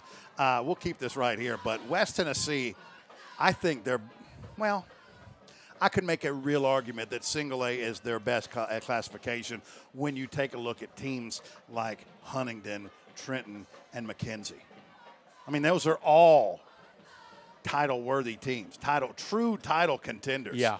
Any one of those teams Could win it. Could You're bring right. it home. You're you know, exactly right. You know, McKenzie just ripping through everything it sees, just chewing up everything in sight. Nobody's even really playing close to them. Right. They're just demolishing everything. Huntington has 2 losses on the season, but they're to McKenzie and Westview. Mm-hmm. You know, that's the same Westview team that Trenton Peabody has already beaten on the season. Yes, on a last-second field goal. I mean, it wasn't a dominant, but yes, you're right. They did beat them for sure. All right, so it looks like Southside is, in fact, going to go for it from their own, or from the north side, 11-yard line.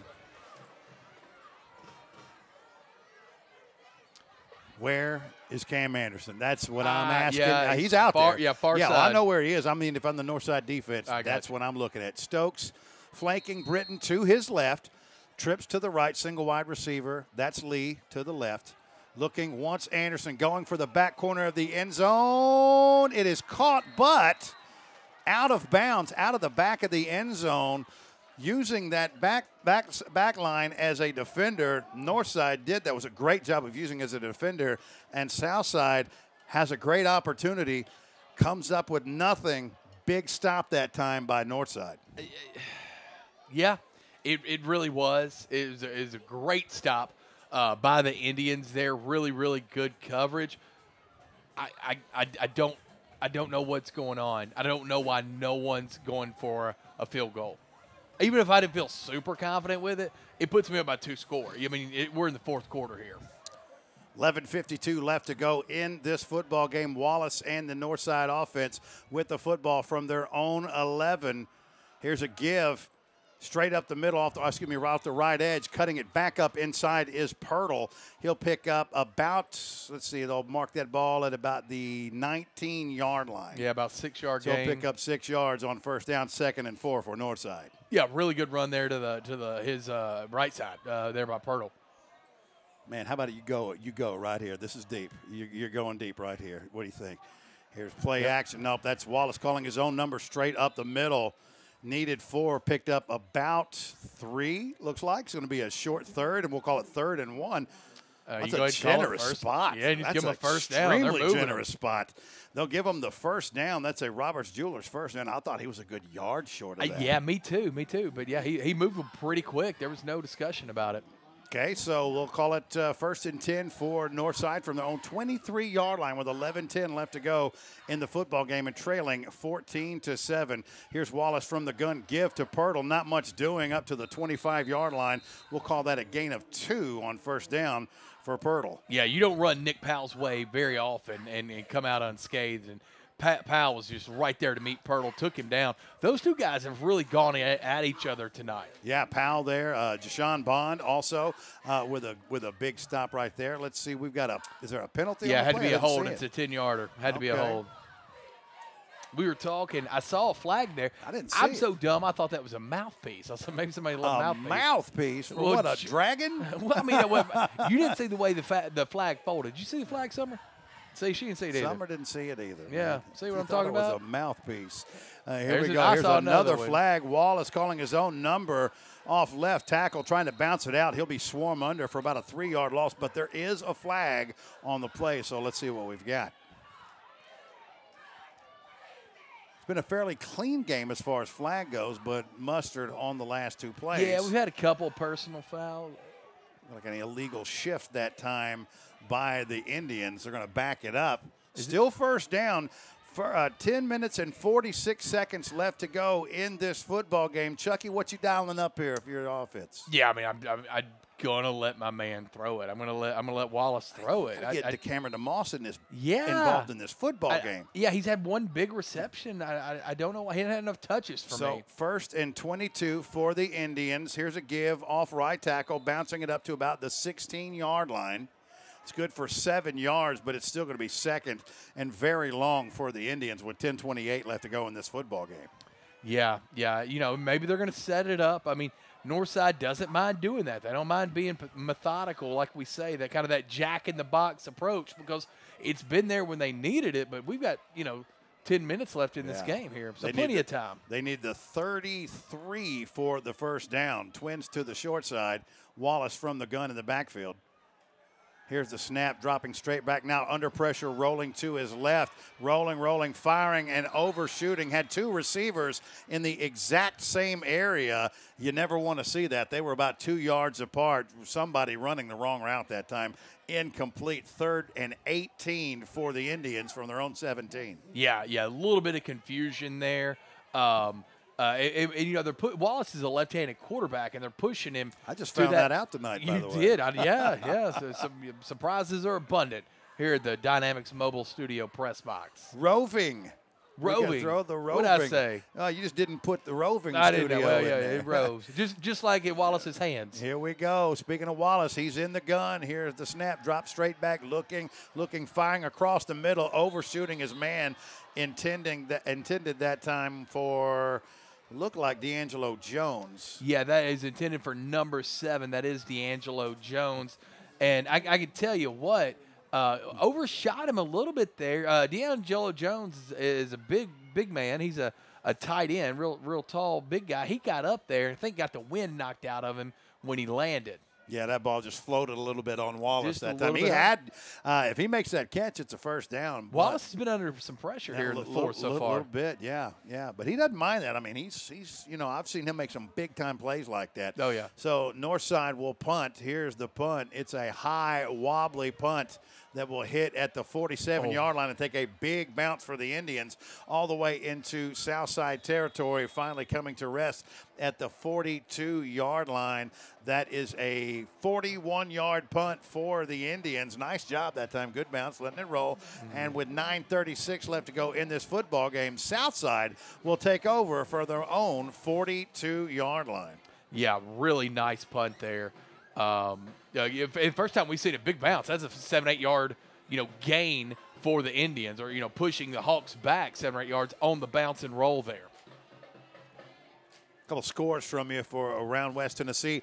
Third quarter score in Savannah, Hardin County 21, Milan 14. Yeah, good game. Here's Stokes off the right tackle, bouncing it back up inside for a gain of about 3 to the 45-yard line, setting up 2nd and 7 for the Hawks. McEwen knocks off South Fulton. That game's gone final 60-12. McKenzie wins to get to 9-0 on the season. 42-7 over Sequatchie County. That one has gone final. Third quarter score in Lexington, pulling away now from your alma mater, Crockett County. 42-14 Lexington. We'll see those Tigers next week against Southside. Fourth quarter score, 9 minutes left to go in the game, and Haywood smashing Covington 33-0. Riverside was on top of Humboldt 42-0 at the half. Here Stokes finds a seam on the right hash, makes a man miss. Now he's dragging defenders, still going. The whole team, it looks like, even people off the bench coming there and helping pushing Stokes down the field all the way to the 33-yard line. That's a huge run for the Hawks, well into Northside territory, and easily good enough for a Roberts Jewelers first down. Yeah, I tell you what, Coach Reeder and this whole Southside offensive play calling, they've really had it dialed up. This has been the most electrifying, if I can say, Hawk offensive attack we've seen. We've seen them play some decent defense before. I think they're playing better tonight than we've seen them defensively. But offensively, they're seeing something that I haven't seen anybody do to Northside yet this year. Some more scores for you here. O'Brien still leading Dresden with exactly 7 minutes to go, 20-14 up in Troy. Boy, here's a stunner to me because this is a very, very good Lausanne team. The halftime score up in Medina was 14 apiece for the Hornet and the Lynx. South Gibson and Lausanne at the half were knotted at 14. Liberty went up to Union City tonight, and that game's already gone final. Tornadoes win that one 49-0. Third quarter score in Martin. Westview with a 21-3, now pulling away from Ripley, 21-3. Yeah, Ripley's team you don't want to play. I figured Westview would get that one. They're tough, and Westview's defense is so underrated. Minute left to go in the third quarter at USJ. Bruins leading St. George 38-14. That used to be such a tough rivalry. St. George has fallen off just a little bit. Here's Stokes off right tackle. Not much doing that time. He'll pick up maybe a yard down to the 33-yard line. Just under 8 minutes left, or 8.5 left to go here in the fourth quarter. The Commissioner's Cup is on the line, and Southside wants it. And if they win this game, your prediction comes true no matter what happens next week. Well, now, and I double down and say if they win this, they'll beat Lexington. I think they'll beat Lexington no matter what. You've already decided they beat Yeah, I've already Lexington. said it. Yeah, it's happened. Well, I mean, we can still call the game if you want to. Who am I to say? Because this looks like a totally different Southside team to me. It really does. Totally different. It really does. And I was nervous when I was down there on the field with Northside warming up. I mean, you couldn't tell anything by the Liberty game, obviously. No, of course and Westview's just that good. Here's Britton. They're looking for more. Fires caught in the right flat. He'll pick up about 7 yards short of the first down. But a bullet that time by Cole Britton, who, by the way, just continues to impress me with that right arm. He's getting better and better, and the passing game is really developing as the season has gone along. I did not see who caught that football. It was Morgan Thomas. He hit Morgan Thomas. Threw a rope to him, just hit him right there. Setting up 3rd and short now for the Hawks. 3rd and 3 from the 27-yard line, out of field goal range. You got to believe that's 2 plays to get 3 yards here for Britton in this offense. Here's the shotgun snap. Britton dropping straight back, looking for the post. He's got Lee. Did he hold on to it? He did. Touchdown Southside, a 27-yard strike from Cole Britton to Kyler Lee. And let me tell you something. as I just got through saying, Cole Britton has impressed more and more. The more I see him, the more I like him. He had plenty of time that time, stood up in the pocket, stood tall, great protection, and throws a strike. Lee got behind the secondary, and that ball hit him in the hands just as the closing defense was coming in. 27-yard strike, and lightning has struck here at the reservation. And this is what the Hawks have been missing, is this kind of passing play. Steen on for the extra point. Kick is up, and it is good. And your new score with 7:17 left to play in the football game. Southside 21 and Northside 7. We'll take this 30-second timeout and come back for the final 7 on Jackson's News Talk 101.5 and WNWS.com. Elite Contractors is the #1 choice for roofing in West Tennessee. But did you know that Elite Contractors does the same quality work in water mitigation, helping you recover from natural disasters, pipes bursting, mold extraction, and more, working directly with the insurance company? For over 20 years, Elite's award-winning and experienced team has been dedicated to exceeding our customers' expectations. Elite Contractors wants to be your contractor for life for all your commercial, residential, and insurance restoration needs. Visit our website to see our work and schedule an estimate. EliteContractorsUS.com.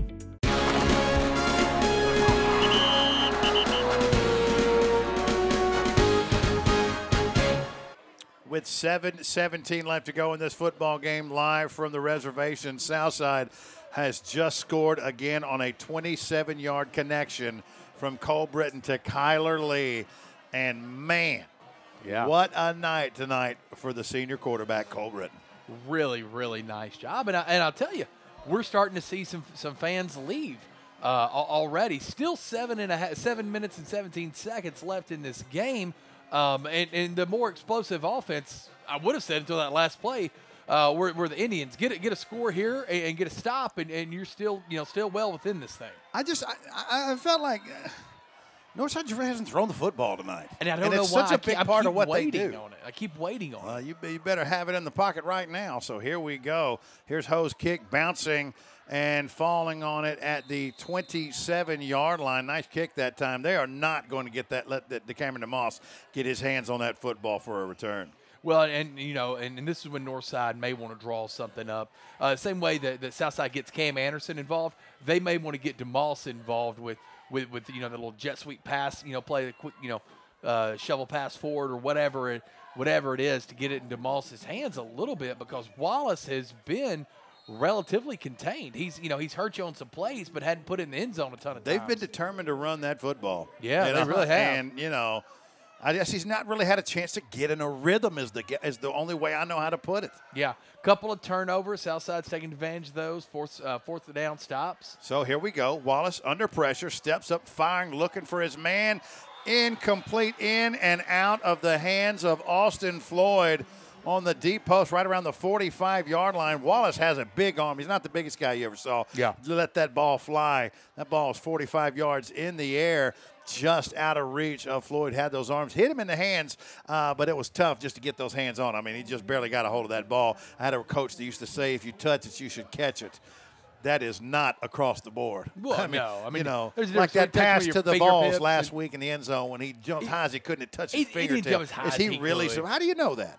Well, I mean, because he's a collegiate athlete and I can jump higher. Oh, you can't. Here's a swing pass out into the left flat intended for Justin Woods, overthrown that time, and now setting up 3rd and 10 for Northside.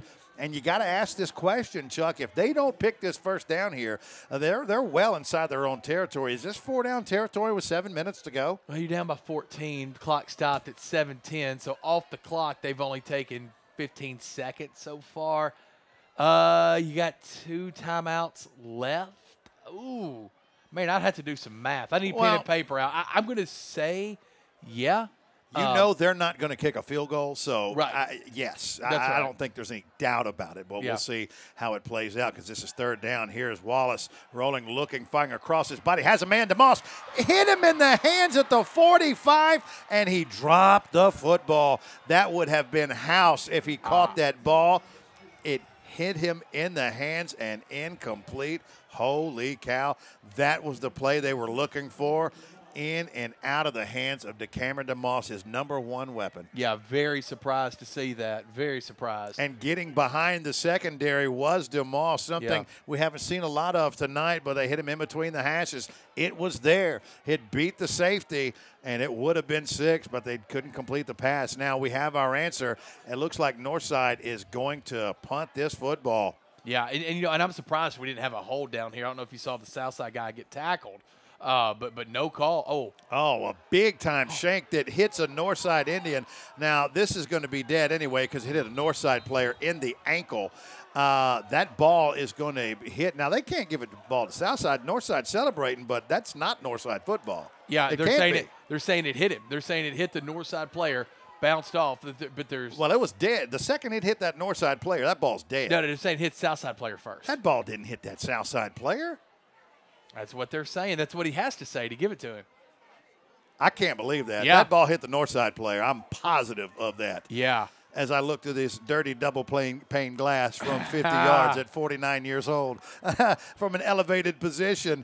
Well, now, the elevated position helps there. But I'm just describing the scenery. Yeah, that's all. That's all. 6:54 left in this game. The break they needed, they got. The Indians with the football from their own 38-yard line. I still can't believe that.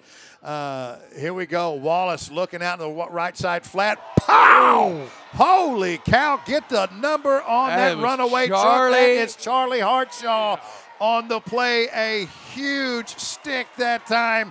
Easily one of the best plays defensively of the night and easily good enough for a King Jewelers big play on defense. What are we looking at here? He threw the flag on Hartshaw. Hartshaw was 20 yards away from the nearest player, made a huge play in the game.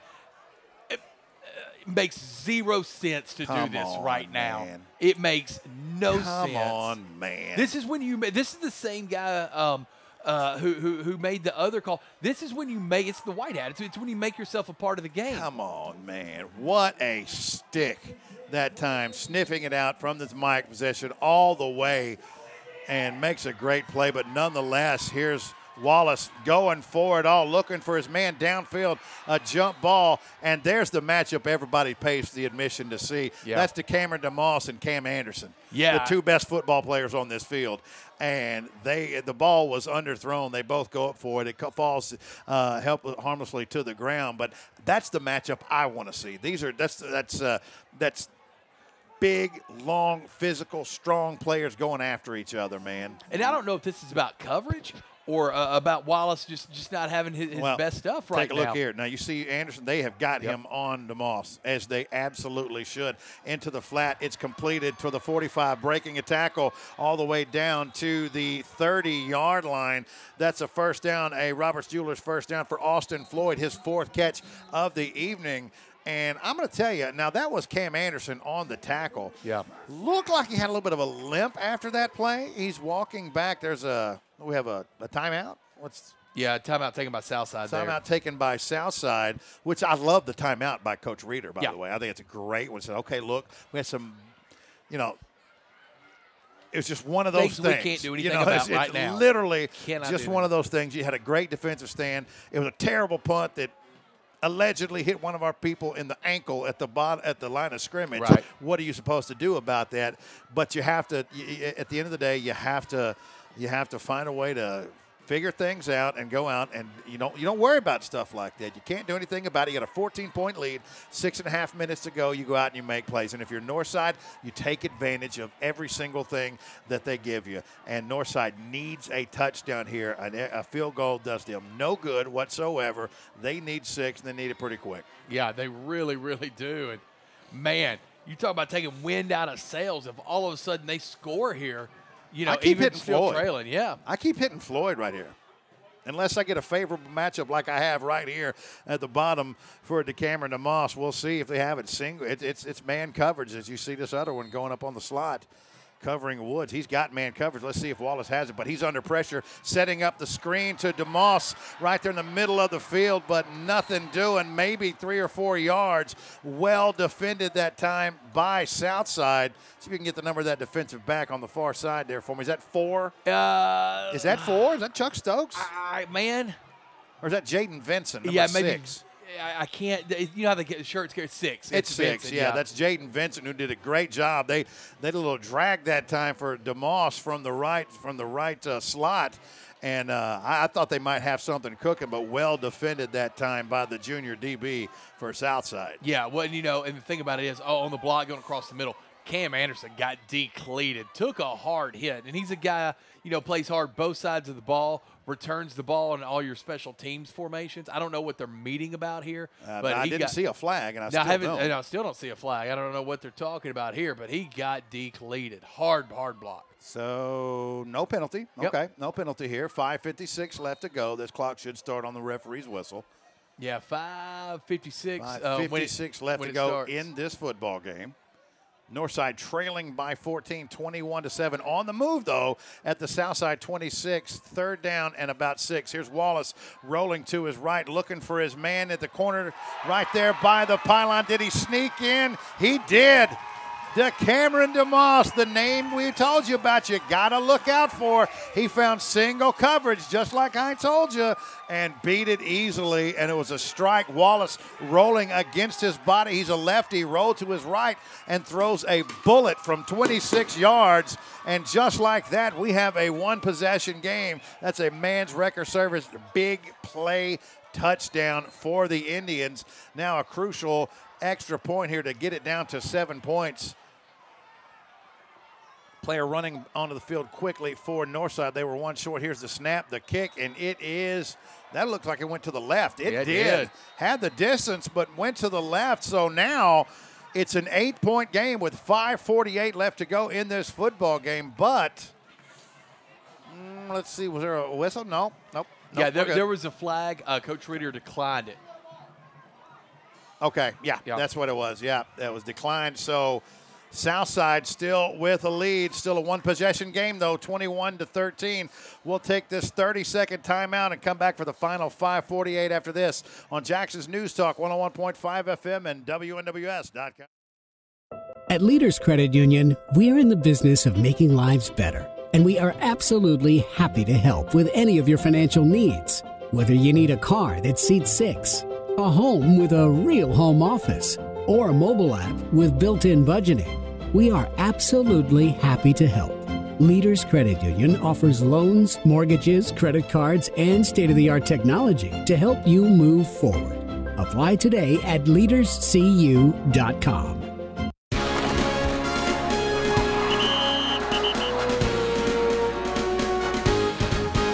5:48 left to go in this football game. The Commissioner's Cup on the line at the reservation. By the way, fourth quarter score down in Henderson, and Chester County clinging to a 17-14 lead over Bolivar. Yeah, boy, Chester County. Yeah, I would have thought that they would have blown Bolivar out, but maybe Bolivar's playing a little bit better as of late. By the way, Hardin County pulling away from Milan now 35-14 in the fourth quarter. Northside kicks it deep, and Southside just lets it go, but it does get into the end zone, so that will be a touchback. Some other scores for you. McKenzie wins 42-7 over Sequatchie County. 42-14, Lexington leading Crockett County. Here you go. Here's an upset. They asked us to pick this game. Eddie did, and Coach and I both picked Greenfield. But Gibson County, after winning their first game of the season last week, getting 74 points. They were winless and won 74-50 over also winless Houston County. They back it up on the road tonight in Greenfield with a 26-24 win. Congratulations to the Pioneers. Here we go, 1st and 10. Britton from his own 20-yard line. A gift to Stokes off of right tackle, makes a man miss, cuts it back in, and goes to the ground. I hope he's okay because he went down on his own. I'm hoping he got slipped up there. Yeah, that's what I'm hoping too, but he's still down. Oh, man. Yeah, that's what I was afraid of. Chuck Stokes, the sophomore, just cut back against the grain, and he's up on his own, but he can't really put any pressure on, looks like that left knee maybe, and he hobbles to the sideline with some assistance, but you knew something was wrong there right away because he went down on his own. And that would have been his plant foot to cut back in left, too. I hate seeing that. Yeah, you don't want to speculate. It could be a billion different things, but it just simply, the non-contacts are the ones that really drive you crazy. Those are the ones that can be the worst. But they did pick up about, what do you think, 4 yards? Yeah, good 4. We'll call that 2nd and 6 for the Hawks from their right own the clock. There it is. 24-yard line with 5:29 left to go in the football game. And we got a stoppage in play. That was to reset the play clock because it was at 0, and there was no way that was at 0. Yeah. So they've reset it, and we're good to go. Don't forget the Sakura post-game show coming your way. It won't be a long one because we go till 10 o'clock, and it's already at 9:25. I wouldn't mind a little overtime football. I'm not going to lie to you. I haven't seen one in a little bit. I haven't seen an overtime game in a 5:20 minute. left to go in this game. 2nd and 6 for the Hawk. Here's Britton. Here's the handoff off of right tackle. Strung out of bounds after about a 3-yard gain. That was Khalil Henning, the junior running back, who's had a nice game tonight, and they're going to need him in these last few minutes because I don't think we're going to see Chuck Stokes again after he went down on the previous play. Well, the one thing about Britton is he should be really well rested. He's ran good today, played really good tonight. You mean Henning? Henning, I'm sorry, not Britton. Britton's played good too, but I'm talking about running. Henning has played good tonight. But, yeah, you're definitely going to see him on this drive. We have, third and – This is the biggest play of the game right now. It's 4:40 left to go. 3rd and a long 2 for Southside here. Single wide receiver set. That's Kyler all the way at the numbers. Here's the handoff straight up the middle. Finds a seam. That's Henning. He'll have the first down and more. He'll pick up about 5 yards. Needed 2. Picked up 5. Found a little crease again off the left side of that Southside offensive line, picking up the Roberts Jewelers first down. Yeah, and you called that earlier. They'll run it. It seemed like they ran it more with Chuck Stokes to that right side a little bit, just getting the short yardage plays. But Henning is very comfortable going to the left, and that's where he's picked up his chunk yardage tonight. Sir, that is a very big first down for Southside. They did not want to have to punt that football to Demario Wallace and this Northside offense. And they're going to be, with that, they're going to be able to eat up another minute and a half, 2 minutes off the clock with that first down. Yeah. So here we go. Southside from their own 35-yard line. Here's the give and a handoff. That was the 32-yard line, and not much doing that time for Henning off of right tackle. Southside has almost exclusively gone to the short side of the field tonight. Yeah, they have. I'm not sure why exactly. I don't know if just the opposite side of the Indians playing, but they're not having success going to the right. Ladies and gentlemen, one of the longest streaks in all these United States is over. The state's longest streak is over. Your final score from Paul Ward Stadium, and they may tear that thing down tonight, 49-28. Huntington with a 21-point win over Trenton Peabody. I didn't see that coming. You think? I saw a close game. I didn't see anybody beating Trenton Peabody by 21. I didn't see Haywood beating them by 21. Boy, all of a sudden, single A is wide. It already was. I mean, the single A playoffs, period, are going to be awesome anyway. But think about McKenzie now. Beat Huntington early, but beat them.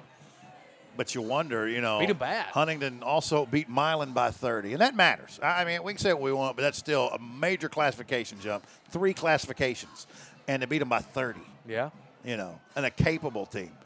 Wow, here we go. Southside dropping back, looking. They want more, and it's a strike to Kyler Lee just past the sticks. A bullet from Britton to Lee up to the 47-yard line, and good enough for a Roberts Jewelers first down. Man, they asked me just a few minutes ago who my player of the game was. Of course, you don't want to give one out till it's over with, especially in a close game. Right. But it's easy for me. Oh, there's been some fantastic play here tonight. But the senior quarterback for Southside has delivered some big-time strikes tonight. This is by far the best I've seen him look. Oh, without a doubt. Caden Walker got his hand in on that and kind of tipped it up a little bit, but he was still able to receive that ball. It was just a bullet. It was such a bullet. 2:15 left to go here in the football game, and here is a tackle in the backfield. Nothing doing that time. Henning going to be wrapped up for about a 4-yard loss, and Northside is going to have to burn a timeout. No, they're calling that on Southside. That's got to be the wrong direction. It's got to be Northside. There's no way in the world Southside would call that timeout. Yeah, there you go. They got it right. Man, I'm leaving. I was me and someone are going to walk out. We're going to leave the equipment here. We weren't even going to worry about it. We just headed to the house. I don't think Paul would be real happy. If Southside called it, well, you know what? If Southside called a timeout, he'd understood. That's fair. He would have understood. So Southside trying to salt this thing away. 2 very big conversions for Southside already on this drive. They're trying to salt this thing away and not give Wallace one more shot to try to come back and tie this game. Yeah.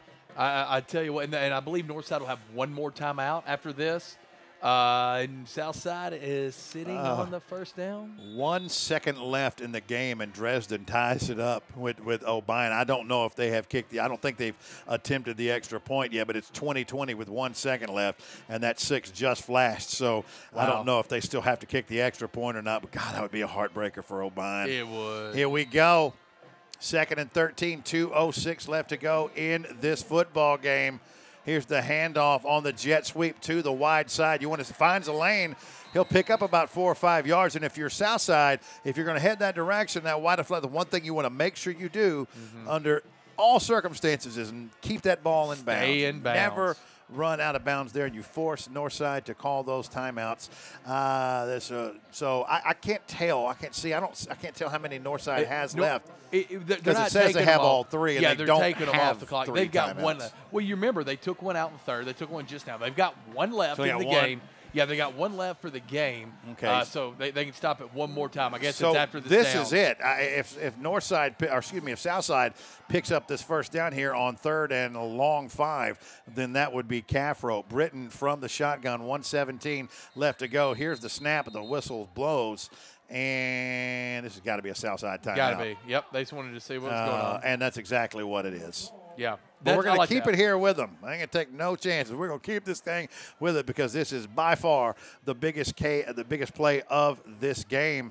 If you're just now tuning in, Southside leading Northside 21-13. 71 seconds left to go in this football game. And Century 21 Action Realty, anytime, day or night, Century 21 is ready to help you sell or buy a home. Find commercial property or office space with Century 21 Action Realty. And don't forget about our good friends at Steak Escape. They sponsor the pregame show, home of the weekend free kids meal with a regular order, and proud pregame sponsor, Steak Escape of Jackson.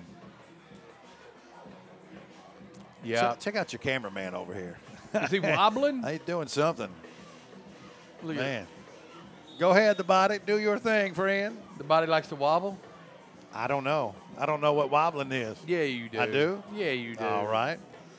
Here we go. This is it, guys. If Southside can pick this up, that will do it. 3rd and a long 5. Britton with the snap, looking back, going deep, looking for his man. Has a man wide open, and overshoots him. He was intending that pass for, I believe was that Lee? 8. That was number 8. Yeah, that was Ramsey. Was that 8? Okay, that was Jordan Ramsey, who was wide open past the defense because they weren't expecting that. No. And what about Coach Reeder, man, rolling the dice right there? And now, because the incomplete pass, the clock stops. Holy cow. By the way, thanks to Daddy Rich, it's final in Medina tonight. Lausanne, what a game it was. Knocks off South Gibson 17-14. South Gibson's dropped The 3 Lynx in a stay row. undefeated. 3 in a row now. Henry County, Northside, Lausanne, and Haywood County. So 4 in a row. So here we go. Just getting the punt off. It's a high wobbler that will hit at about the 20-yard line and roll to about the 18-yard line. So with 53 seconds left, let's see where they officially spot this football. I'm going to spot it on the 18-yard line. So the Indians need 82 yards in 53 seconds. Where is DeCameron DeMoss? Yeah. That is the question. Somewhere with the ball. But, man, gosh. I mean, this has been a game where I think they talked and they said, you know what, it's going to be a slugfest.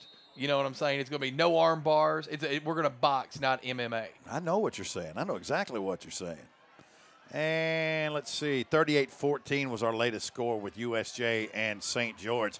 So here we go. 3 wide receiver set to the wide side. Here's Wallace dropping straight back, rolling, looking for his man. Pirtle, it is incomplete. He had Pirtle at the 45-yard line as Southside hit him in stride. I couldn't tell if the defender was able to knock the ball away at the last second or Pirtle just dropped that football. I think it hit him and kind of came loose, and then Cameron Anderson came in, kind of cleaned it up at the end. But I think that's 2 big-time drops for the Indians. Yeah, you're going to have Cam Anderson. I think probably about 25 yards off the football, which is a good move. I mean, he's the ultimate athlete out there, and he's the last line of defense. And if you're going to have the last line of defense, you want it to be somebody like that. So let's see if they try to get behind Anderson. DeMoss to the bottom right here. Wallace looking at it under pressure, wants his man rolling, fires a shot across his body, complete, and then ridden out of bounds. Now, it's enough for a Roberts Jewelers first down. That was number 5, Justin Woods. Ran out of bounds that time by Tristan Love, the senior defensive back, with 46 seconds left to go in the football game. That's a Roberts Jewelers first down up to the 33-yard line. Well, and they can still stop the clock. You can work the middle if you see something that you need. You can stop it with a timeout. 46 seconds or 43 seconds, you can spike it. You can do a lot of things here. So here we go. Twins to the short side. Wallace rolling across his body under pressure. He's popped but releases the football incomplete. That time intended receiver was, in fact, Justin Woods, but threw that ball at his feet. Do we have what's everybody booing about? I think they were just asking for some flags. Oh, okay. Well, I didn't see anything. Yeah, well, a little bit. Everybody's kind of pointing around and looking. The Southside players on. I'm trying to figure out. Yeah. Well, Hugley got in a little bit of action there. Because the officials 72. Are now converging, and I don't see any mustard. Coach Reeder's out there, too. But, yeah, you'd have to throw a flag at some point. What did I miss that they saw? Yeah. Now there, and I like this. They're getting together. They're getting together. It's kind of important, right? For sure. So they're getting together and see what this is. And now, if it's nothing, it'll be 2nd and 10 for the Indians from their own 33-yard line, with 43 seconds left to go in this football game.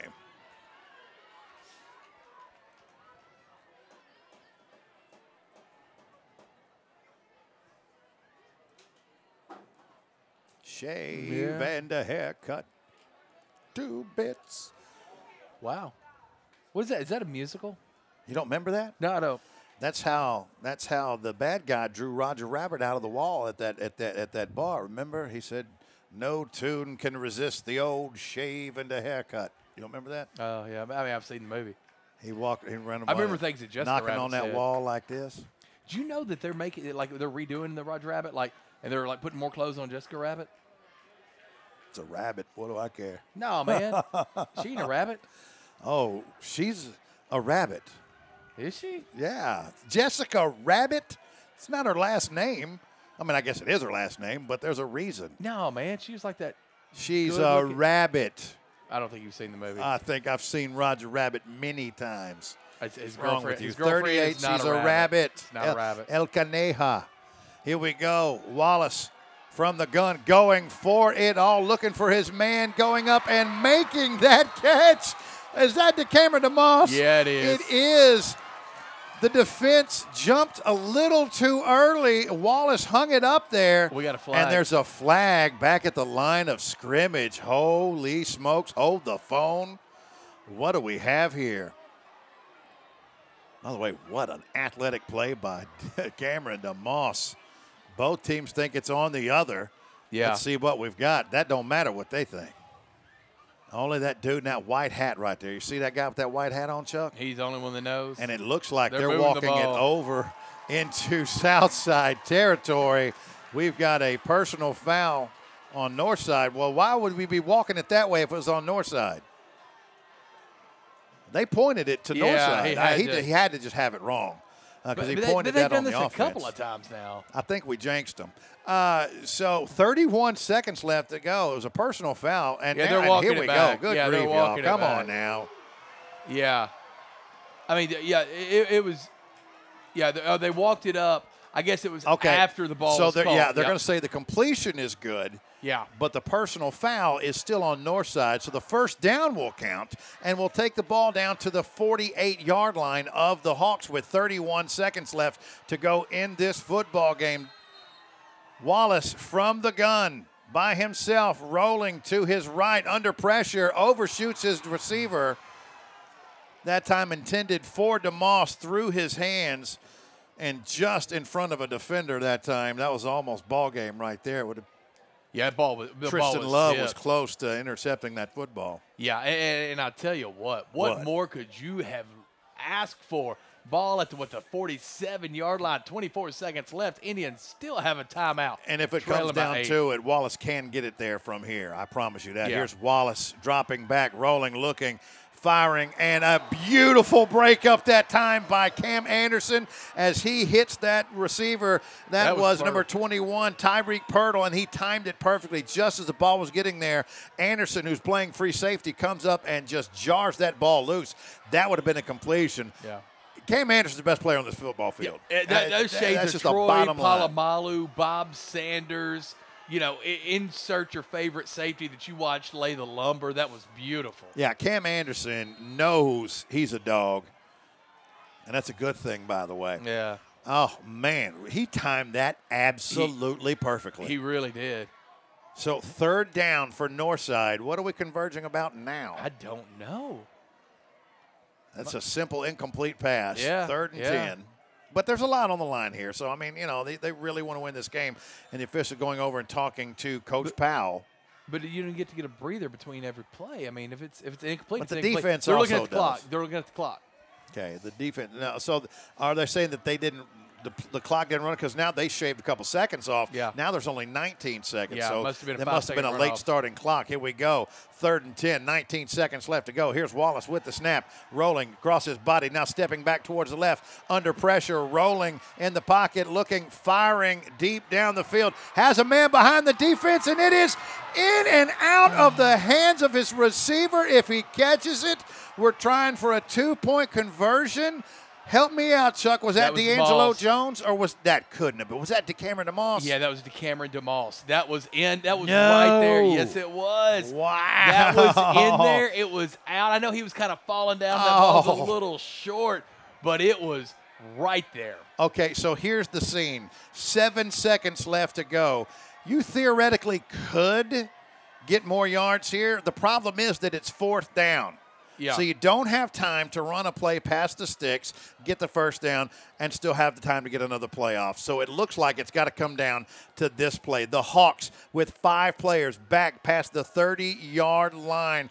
Final play of the game. Here's Wallace under pressure, steps up, fires it straight down the field, and it is going to be picked off by guess who? Cam Anderson with a King Jewelers big play on defense that seals the deal, and Southside comes to the reservation and gets a huge win. Your final score, Southside 21 and Northside 13. We'll take this 4-minute timeout and come back with the Sakura post-game show. Holy smokes. Game of the year. Southside wins 21-13. We're back after this in 4 minutes on Jackson's News Talk, 101.5 FM and WNWS.com.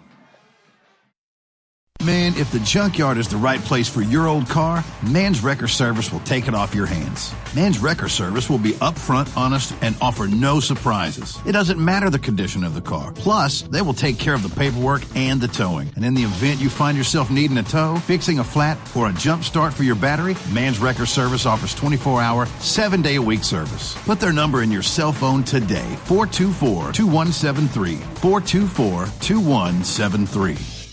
Hi, welcome to King Jewelers. What can I help you with? I need a gift for my wife, please. Any idea what she would like? No, not really. Does she like yellow or white gold? Would she want a ring or a necklace or earrings? I have no idea. Guys, don't get a less than perfect gift. Send your special lady into King Jewelers to create her wish list. Our staff will help her pick out a few different options, and if she'd like something custom made, we can get started on it in time for Christmas. So don't wait. Send her by King Jewelers today. King Jewelers, 16B Conrad Drive in Jackson. Hear that? That's the sound of vegetables, fresh cut each morning. Hear that? That's a fresh baked Italian roll, hot out of the oven. And that's the sound of fresh cut fries. Steak Escape has jobs hot off the grill, now hiring for all positions. Put some sizzle in your life and stop at our store to pick up an application and apply today to join our team. Hear that? That's a hot cheesesteak, wrapped and ready for you. And that's your stomach, craving a cheesesteak right now. Come hear what's happening at Jackson's new Steak Escape on Union University Drive. SteakEscape.com. Eat proud. This year marks Roberts Jewelers' 75th year in business. We are so grateful to celebrate this milestone. Thanks for choosing Roberts as your local family-owned business. Roberts has an in-house jeweler and appraiser, Dennis Hornsby, who is a graduate gemologist and has been with Roberts for 30 years. Roberts does custom design jewelry in their very own RJ Case Custom Design Studio. Book your appointment with Chris online at robertsjewellersinc.com. Stay in the know with events and promos on Roberts Jewelers Facebook and Instagram. Roberts Jewelers, 405G Van Drive in Jackson. Is there a man in your life looking for a quality haircut and a relaxing environment? At Race Clips, they specialize in the grooming needs of men of all ages and all walks of life. Whether you need a military-style high and tight or a classic business cut, our trained stylists can get you the look you're aiming to achieve. They offer haircuts, fades, beard shaping, scalp treatments, and more. Speed on down to 1926 South Highland Avenue next to Roland Safety and Supply. Race Clips aims to meet the needs of our community by offering excellent and efficient service. For pricing and service information, visit us at race-clips.com.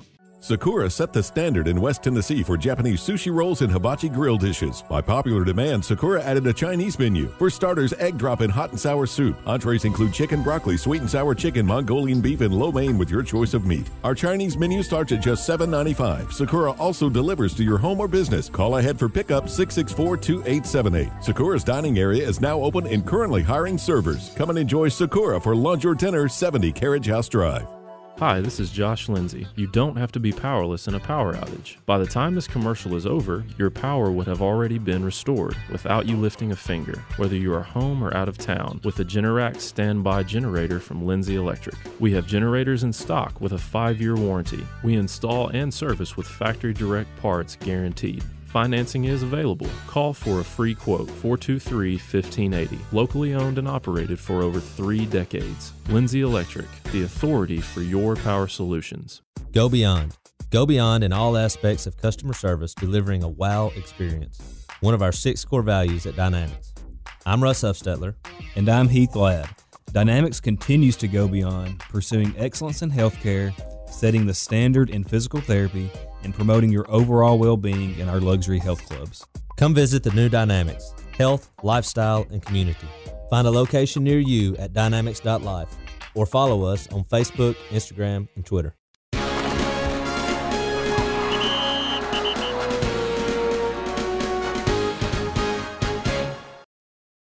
Yeah, back in. I'm gonna tell you what. I hope the body falls on you, lands on your head. I understand, my friend. Ladies and gentlemen, welcome in to the Sakura post-game show. Seabass, Chuck Walker, Scotty Hartsfield, and Summer Sturgis bringing you all the action tonight. It's gone final. The Commissioner's Cup for this season is going to go south. It's going to head to Southside High School, home of the Hawks, after they pull off a wonderfully hard-fought win tonight, 21-13 over the host Northside Indians in one of the most exciting games we've called all year long. Yeah, I don't know of a better game that we have called all year long. It's been a really, really good game. A lot of fun, a lot of action. Both teams, I believe this is only the second time that Southside has won the Commissioner's Cup, if I remember correctly. So huge win for them. I think Northside had won 3 in a row up to this point. And this is the 4th time the Commissioner's Cup came down to these 2 teams. Yeah. So congratulations to Coach Tyler Reeder and the Southside Hawks on a big win tonight as they win their 4th game in the last 5, and they'll wrap up the regular season next week at home against the Lexington Tigers, who were also victorious tonight. Chuck's already called victory for Southside. tonight. Congratulations. I'm not quite ready to do that. Lexington's a pretty good football team, so we'll see. But we'll hit the air at 6 o'clock next Friday night to wrap up the regular season. And then we'll await the pairings and then we'll make our announcement. We will be hosting we will be carrying first-round game, either Northside or Southside. Now, the one thing that I will tell you is, because of TSSAA restrictions, they charge you playoff time-wise. They do, so if you want to do video, it's a cool 750 large, if you will. So I have a feeling we're probably going to be doing audio only when it comes to the playoffs. But we will either be with Southside or Northside for their very first playoff game this season. So here's what it looks like. Let's take a look at what's happened in the second to last week of high school football, because we got about 10 minutes left in the broadcast, and we're going to scoot on out of here. We want to thank the body for all his camera work, and Summer doing her great work producing and directing, kept us in between the lines all night long. Let's see what happened tonight in high school football in West Tennessee. Chester County added a late touchdown, and they hold off Bolivar tonight, Chuck. Get back to their winning ways, 24-14. Chester County with their fourth win of the season. Let's see what else we got here for you, friends. Gleason, the Bulldogs, big-time win over Perry County tonight, 52-6. All Bulldogs, and guaranteeing themselves no worse than a 500 season, 5-4 on the season. Milan, their fifth loss on the season, they fall to 3-5. Hardin County undefeated on the year, 35-14. The Tigers undefeated going into the final game of the season. And I believe, let me check and make sure that this is right, but I do believe this was Hardin County's last game of the season. That is correct. They are done. Wow. They have a bye week next week, so they finished the regular buys. Season undefeated. Yeah, that's a great call there. So we'll see. 35-14, yeah, 35-14 has gone final. They knock off the Bulldogs, 3-touchdown win for the Tigers. More scores coming in. McEwen knocking off South Fulton 60-12 to improve to 7-2 on the season. McKenzie 9-0 on the season tonight. They knock off Sequatchie County 42-7, and the only thing standing in their way of an undefeated season is a very good McEwen team. We just talked about them. Yeah. But how do the kids put it these days? McEwen is not ready for that smoke. They're not ready for that life. I don't think they want to live that type of life. So McKenzie 9-0 on the season, and I don't care what classification we're talking about. I think that's a top 5 or 6 team in West Tennessee. Now, there might be people that say, hang on. No, you hang on. Because that team in Huntington, Tennessee that just beat Trenton by 21 was beaten by 3 touchdowns by McKenzie. So don't tell me none of that. They may not be beating the likes of teams like Haywood or Hardin County, but that might be about it. I mean, there's playing some great football right now are the McKenzie Rebels. All right, let's see what else we got for you. Henry County ends up winning a thriller tonight in a track meet to get their 4th win on the season. They knock off Clarksville Northeast 44-40. Crockett County losing tonight. Only 1 win on the season this season, Chuck, for Coach Ward and the Crockett County Cavaliers. It's been a tough season. It's a very young football team, but they fall to 1-8. They lose tonight to Lexington. Lexington 49, Crockett County 21. And again, we'll see that Lexington team next week as they come to Southside for both teams' regular season finale. Gibson County tonight, winners of 2 in a row now. I wasn't surprised when they beat Houston County. Both teams were winless. I was surprised when Houston County scored 50 points and still lost by 4 touchdowns. But Gibson County goes on the road tonight and gets a nice win over Greenfield, 26-24. And how about a big shout out to the Halls Tigers, Chuck? Yeah. Now, why am I giving a big shout-out to the Halls Tigers? Because they're not going to have a winless season because they beat MASC tonight out of Memphis, who was a 3-win team. Halls, 22-16. Congratulations to the Tigers. They get their first win of the season. Big win. Haywood County, another shutout tonight. And it wasn't just a shutout. It was a shutout over Covington, 33-0. Do you know how many points Haywood has given up in the last 3 games against, now listen to this, and 2 of them are road games, Lake County, South Gibson, and Covington? I think we can all agree those are 3 good football teams, right? I'm going to say 10. How about none? Yeah. 3 straight shutouts, 110-0 against 3 good teams, and 2 of them on the road in their last 3 games. I think it's safe to say the Tomcats are for real. They're legit. look out. Rest of the state, Haywood is on a mission. Riverside, Humboldt, last time we had a score there, it was 42-0 at the half. I'm going to call it. I'm going to say Riverside won that game. As we just told you just a few minutes ago, one of the longest streaks in the nation and the longest streak in the state is over. Peabody falling tonight, 49-28 to the Huntington Mustangs. Come on, man. It still says 1 second left in the Dresden-Obion game, so we're just going to chalk it up as now. And by the way, I need to go back and visit a text here because I received a text. Okay, you know what? I gave you the wrong score. This texter gives me the right score. South Gibson did not fall tonight. They won tonight over previously undefeated Lausanne, the Lynx out of Memphis.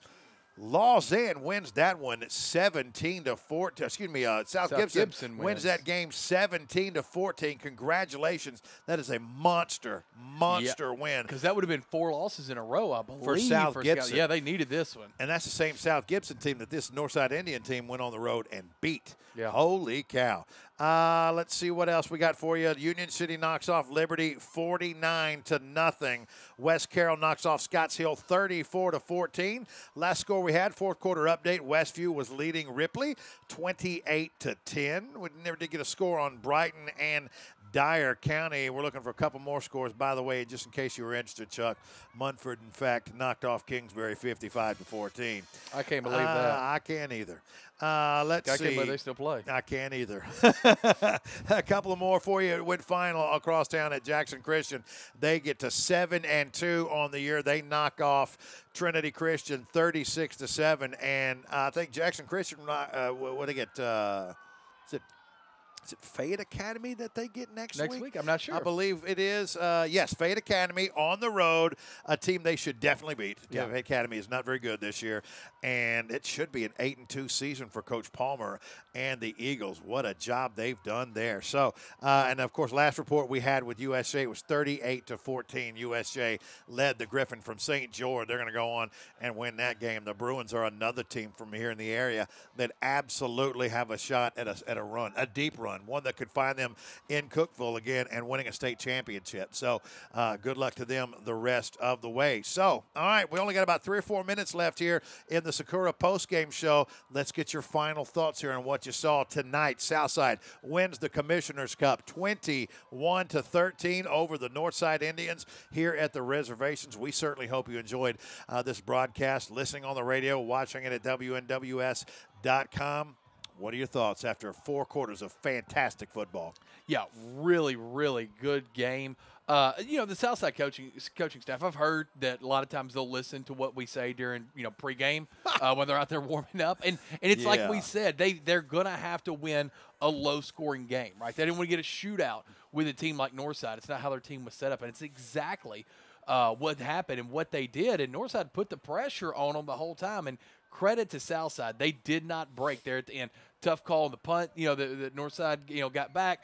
Tough call on the excessive celebration, whatever you want to call it, call down there. But, again, they bent, but they didn't break. They showed a ton of resiliency.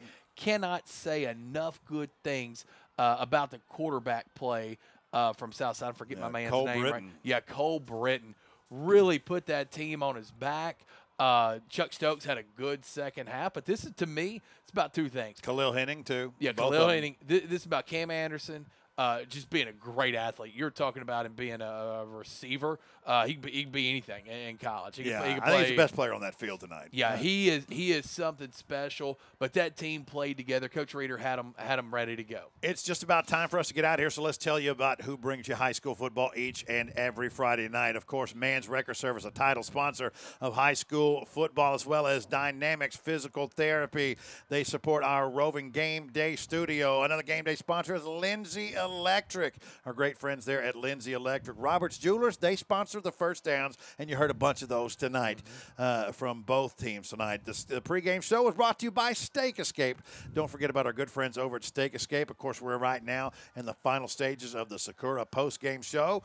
Race Clips brought you the halftime show. We always appreciate that. They supplied me with the church boy haircut whenever there was a big play on defense, and there was a bunch of those tonight. That was courtesy of King Jewelers. The Down and Distance brought to you by Elite Contractors, and, of course, Century 21 Realty, Leaders Credit Union, Allegra Design Print Mail, and Mitchell's Body Shop. We want to thank Scott Hartsfield for producing and, he ran the camera tonight. We call him the body, and he did a fantastic job. I want to thank my amigo Chuck Walker for all the color commentary. You did a great job, as you always do, my friend.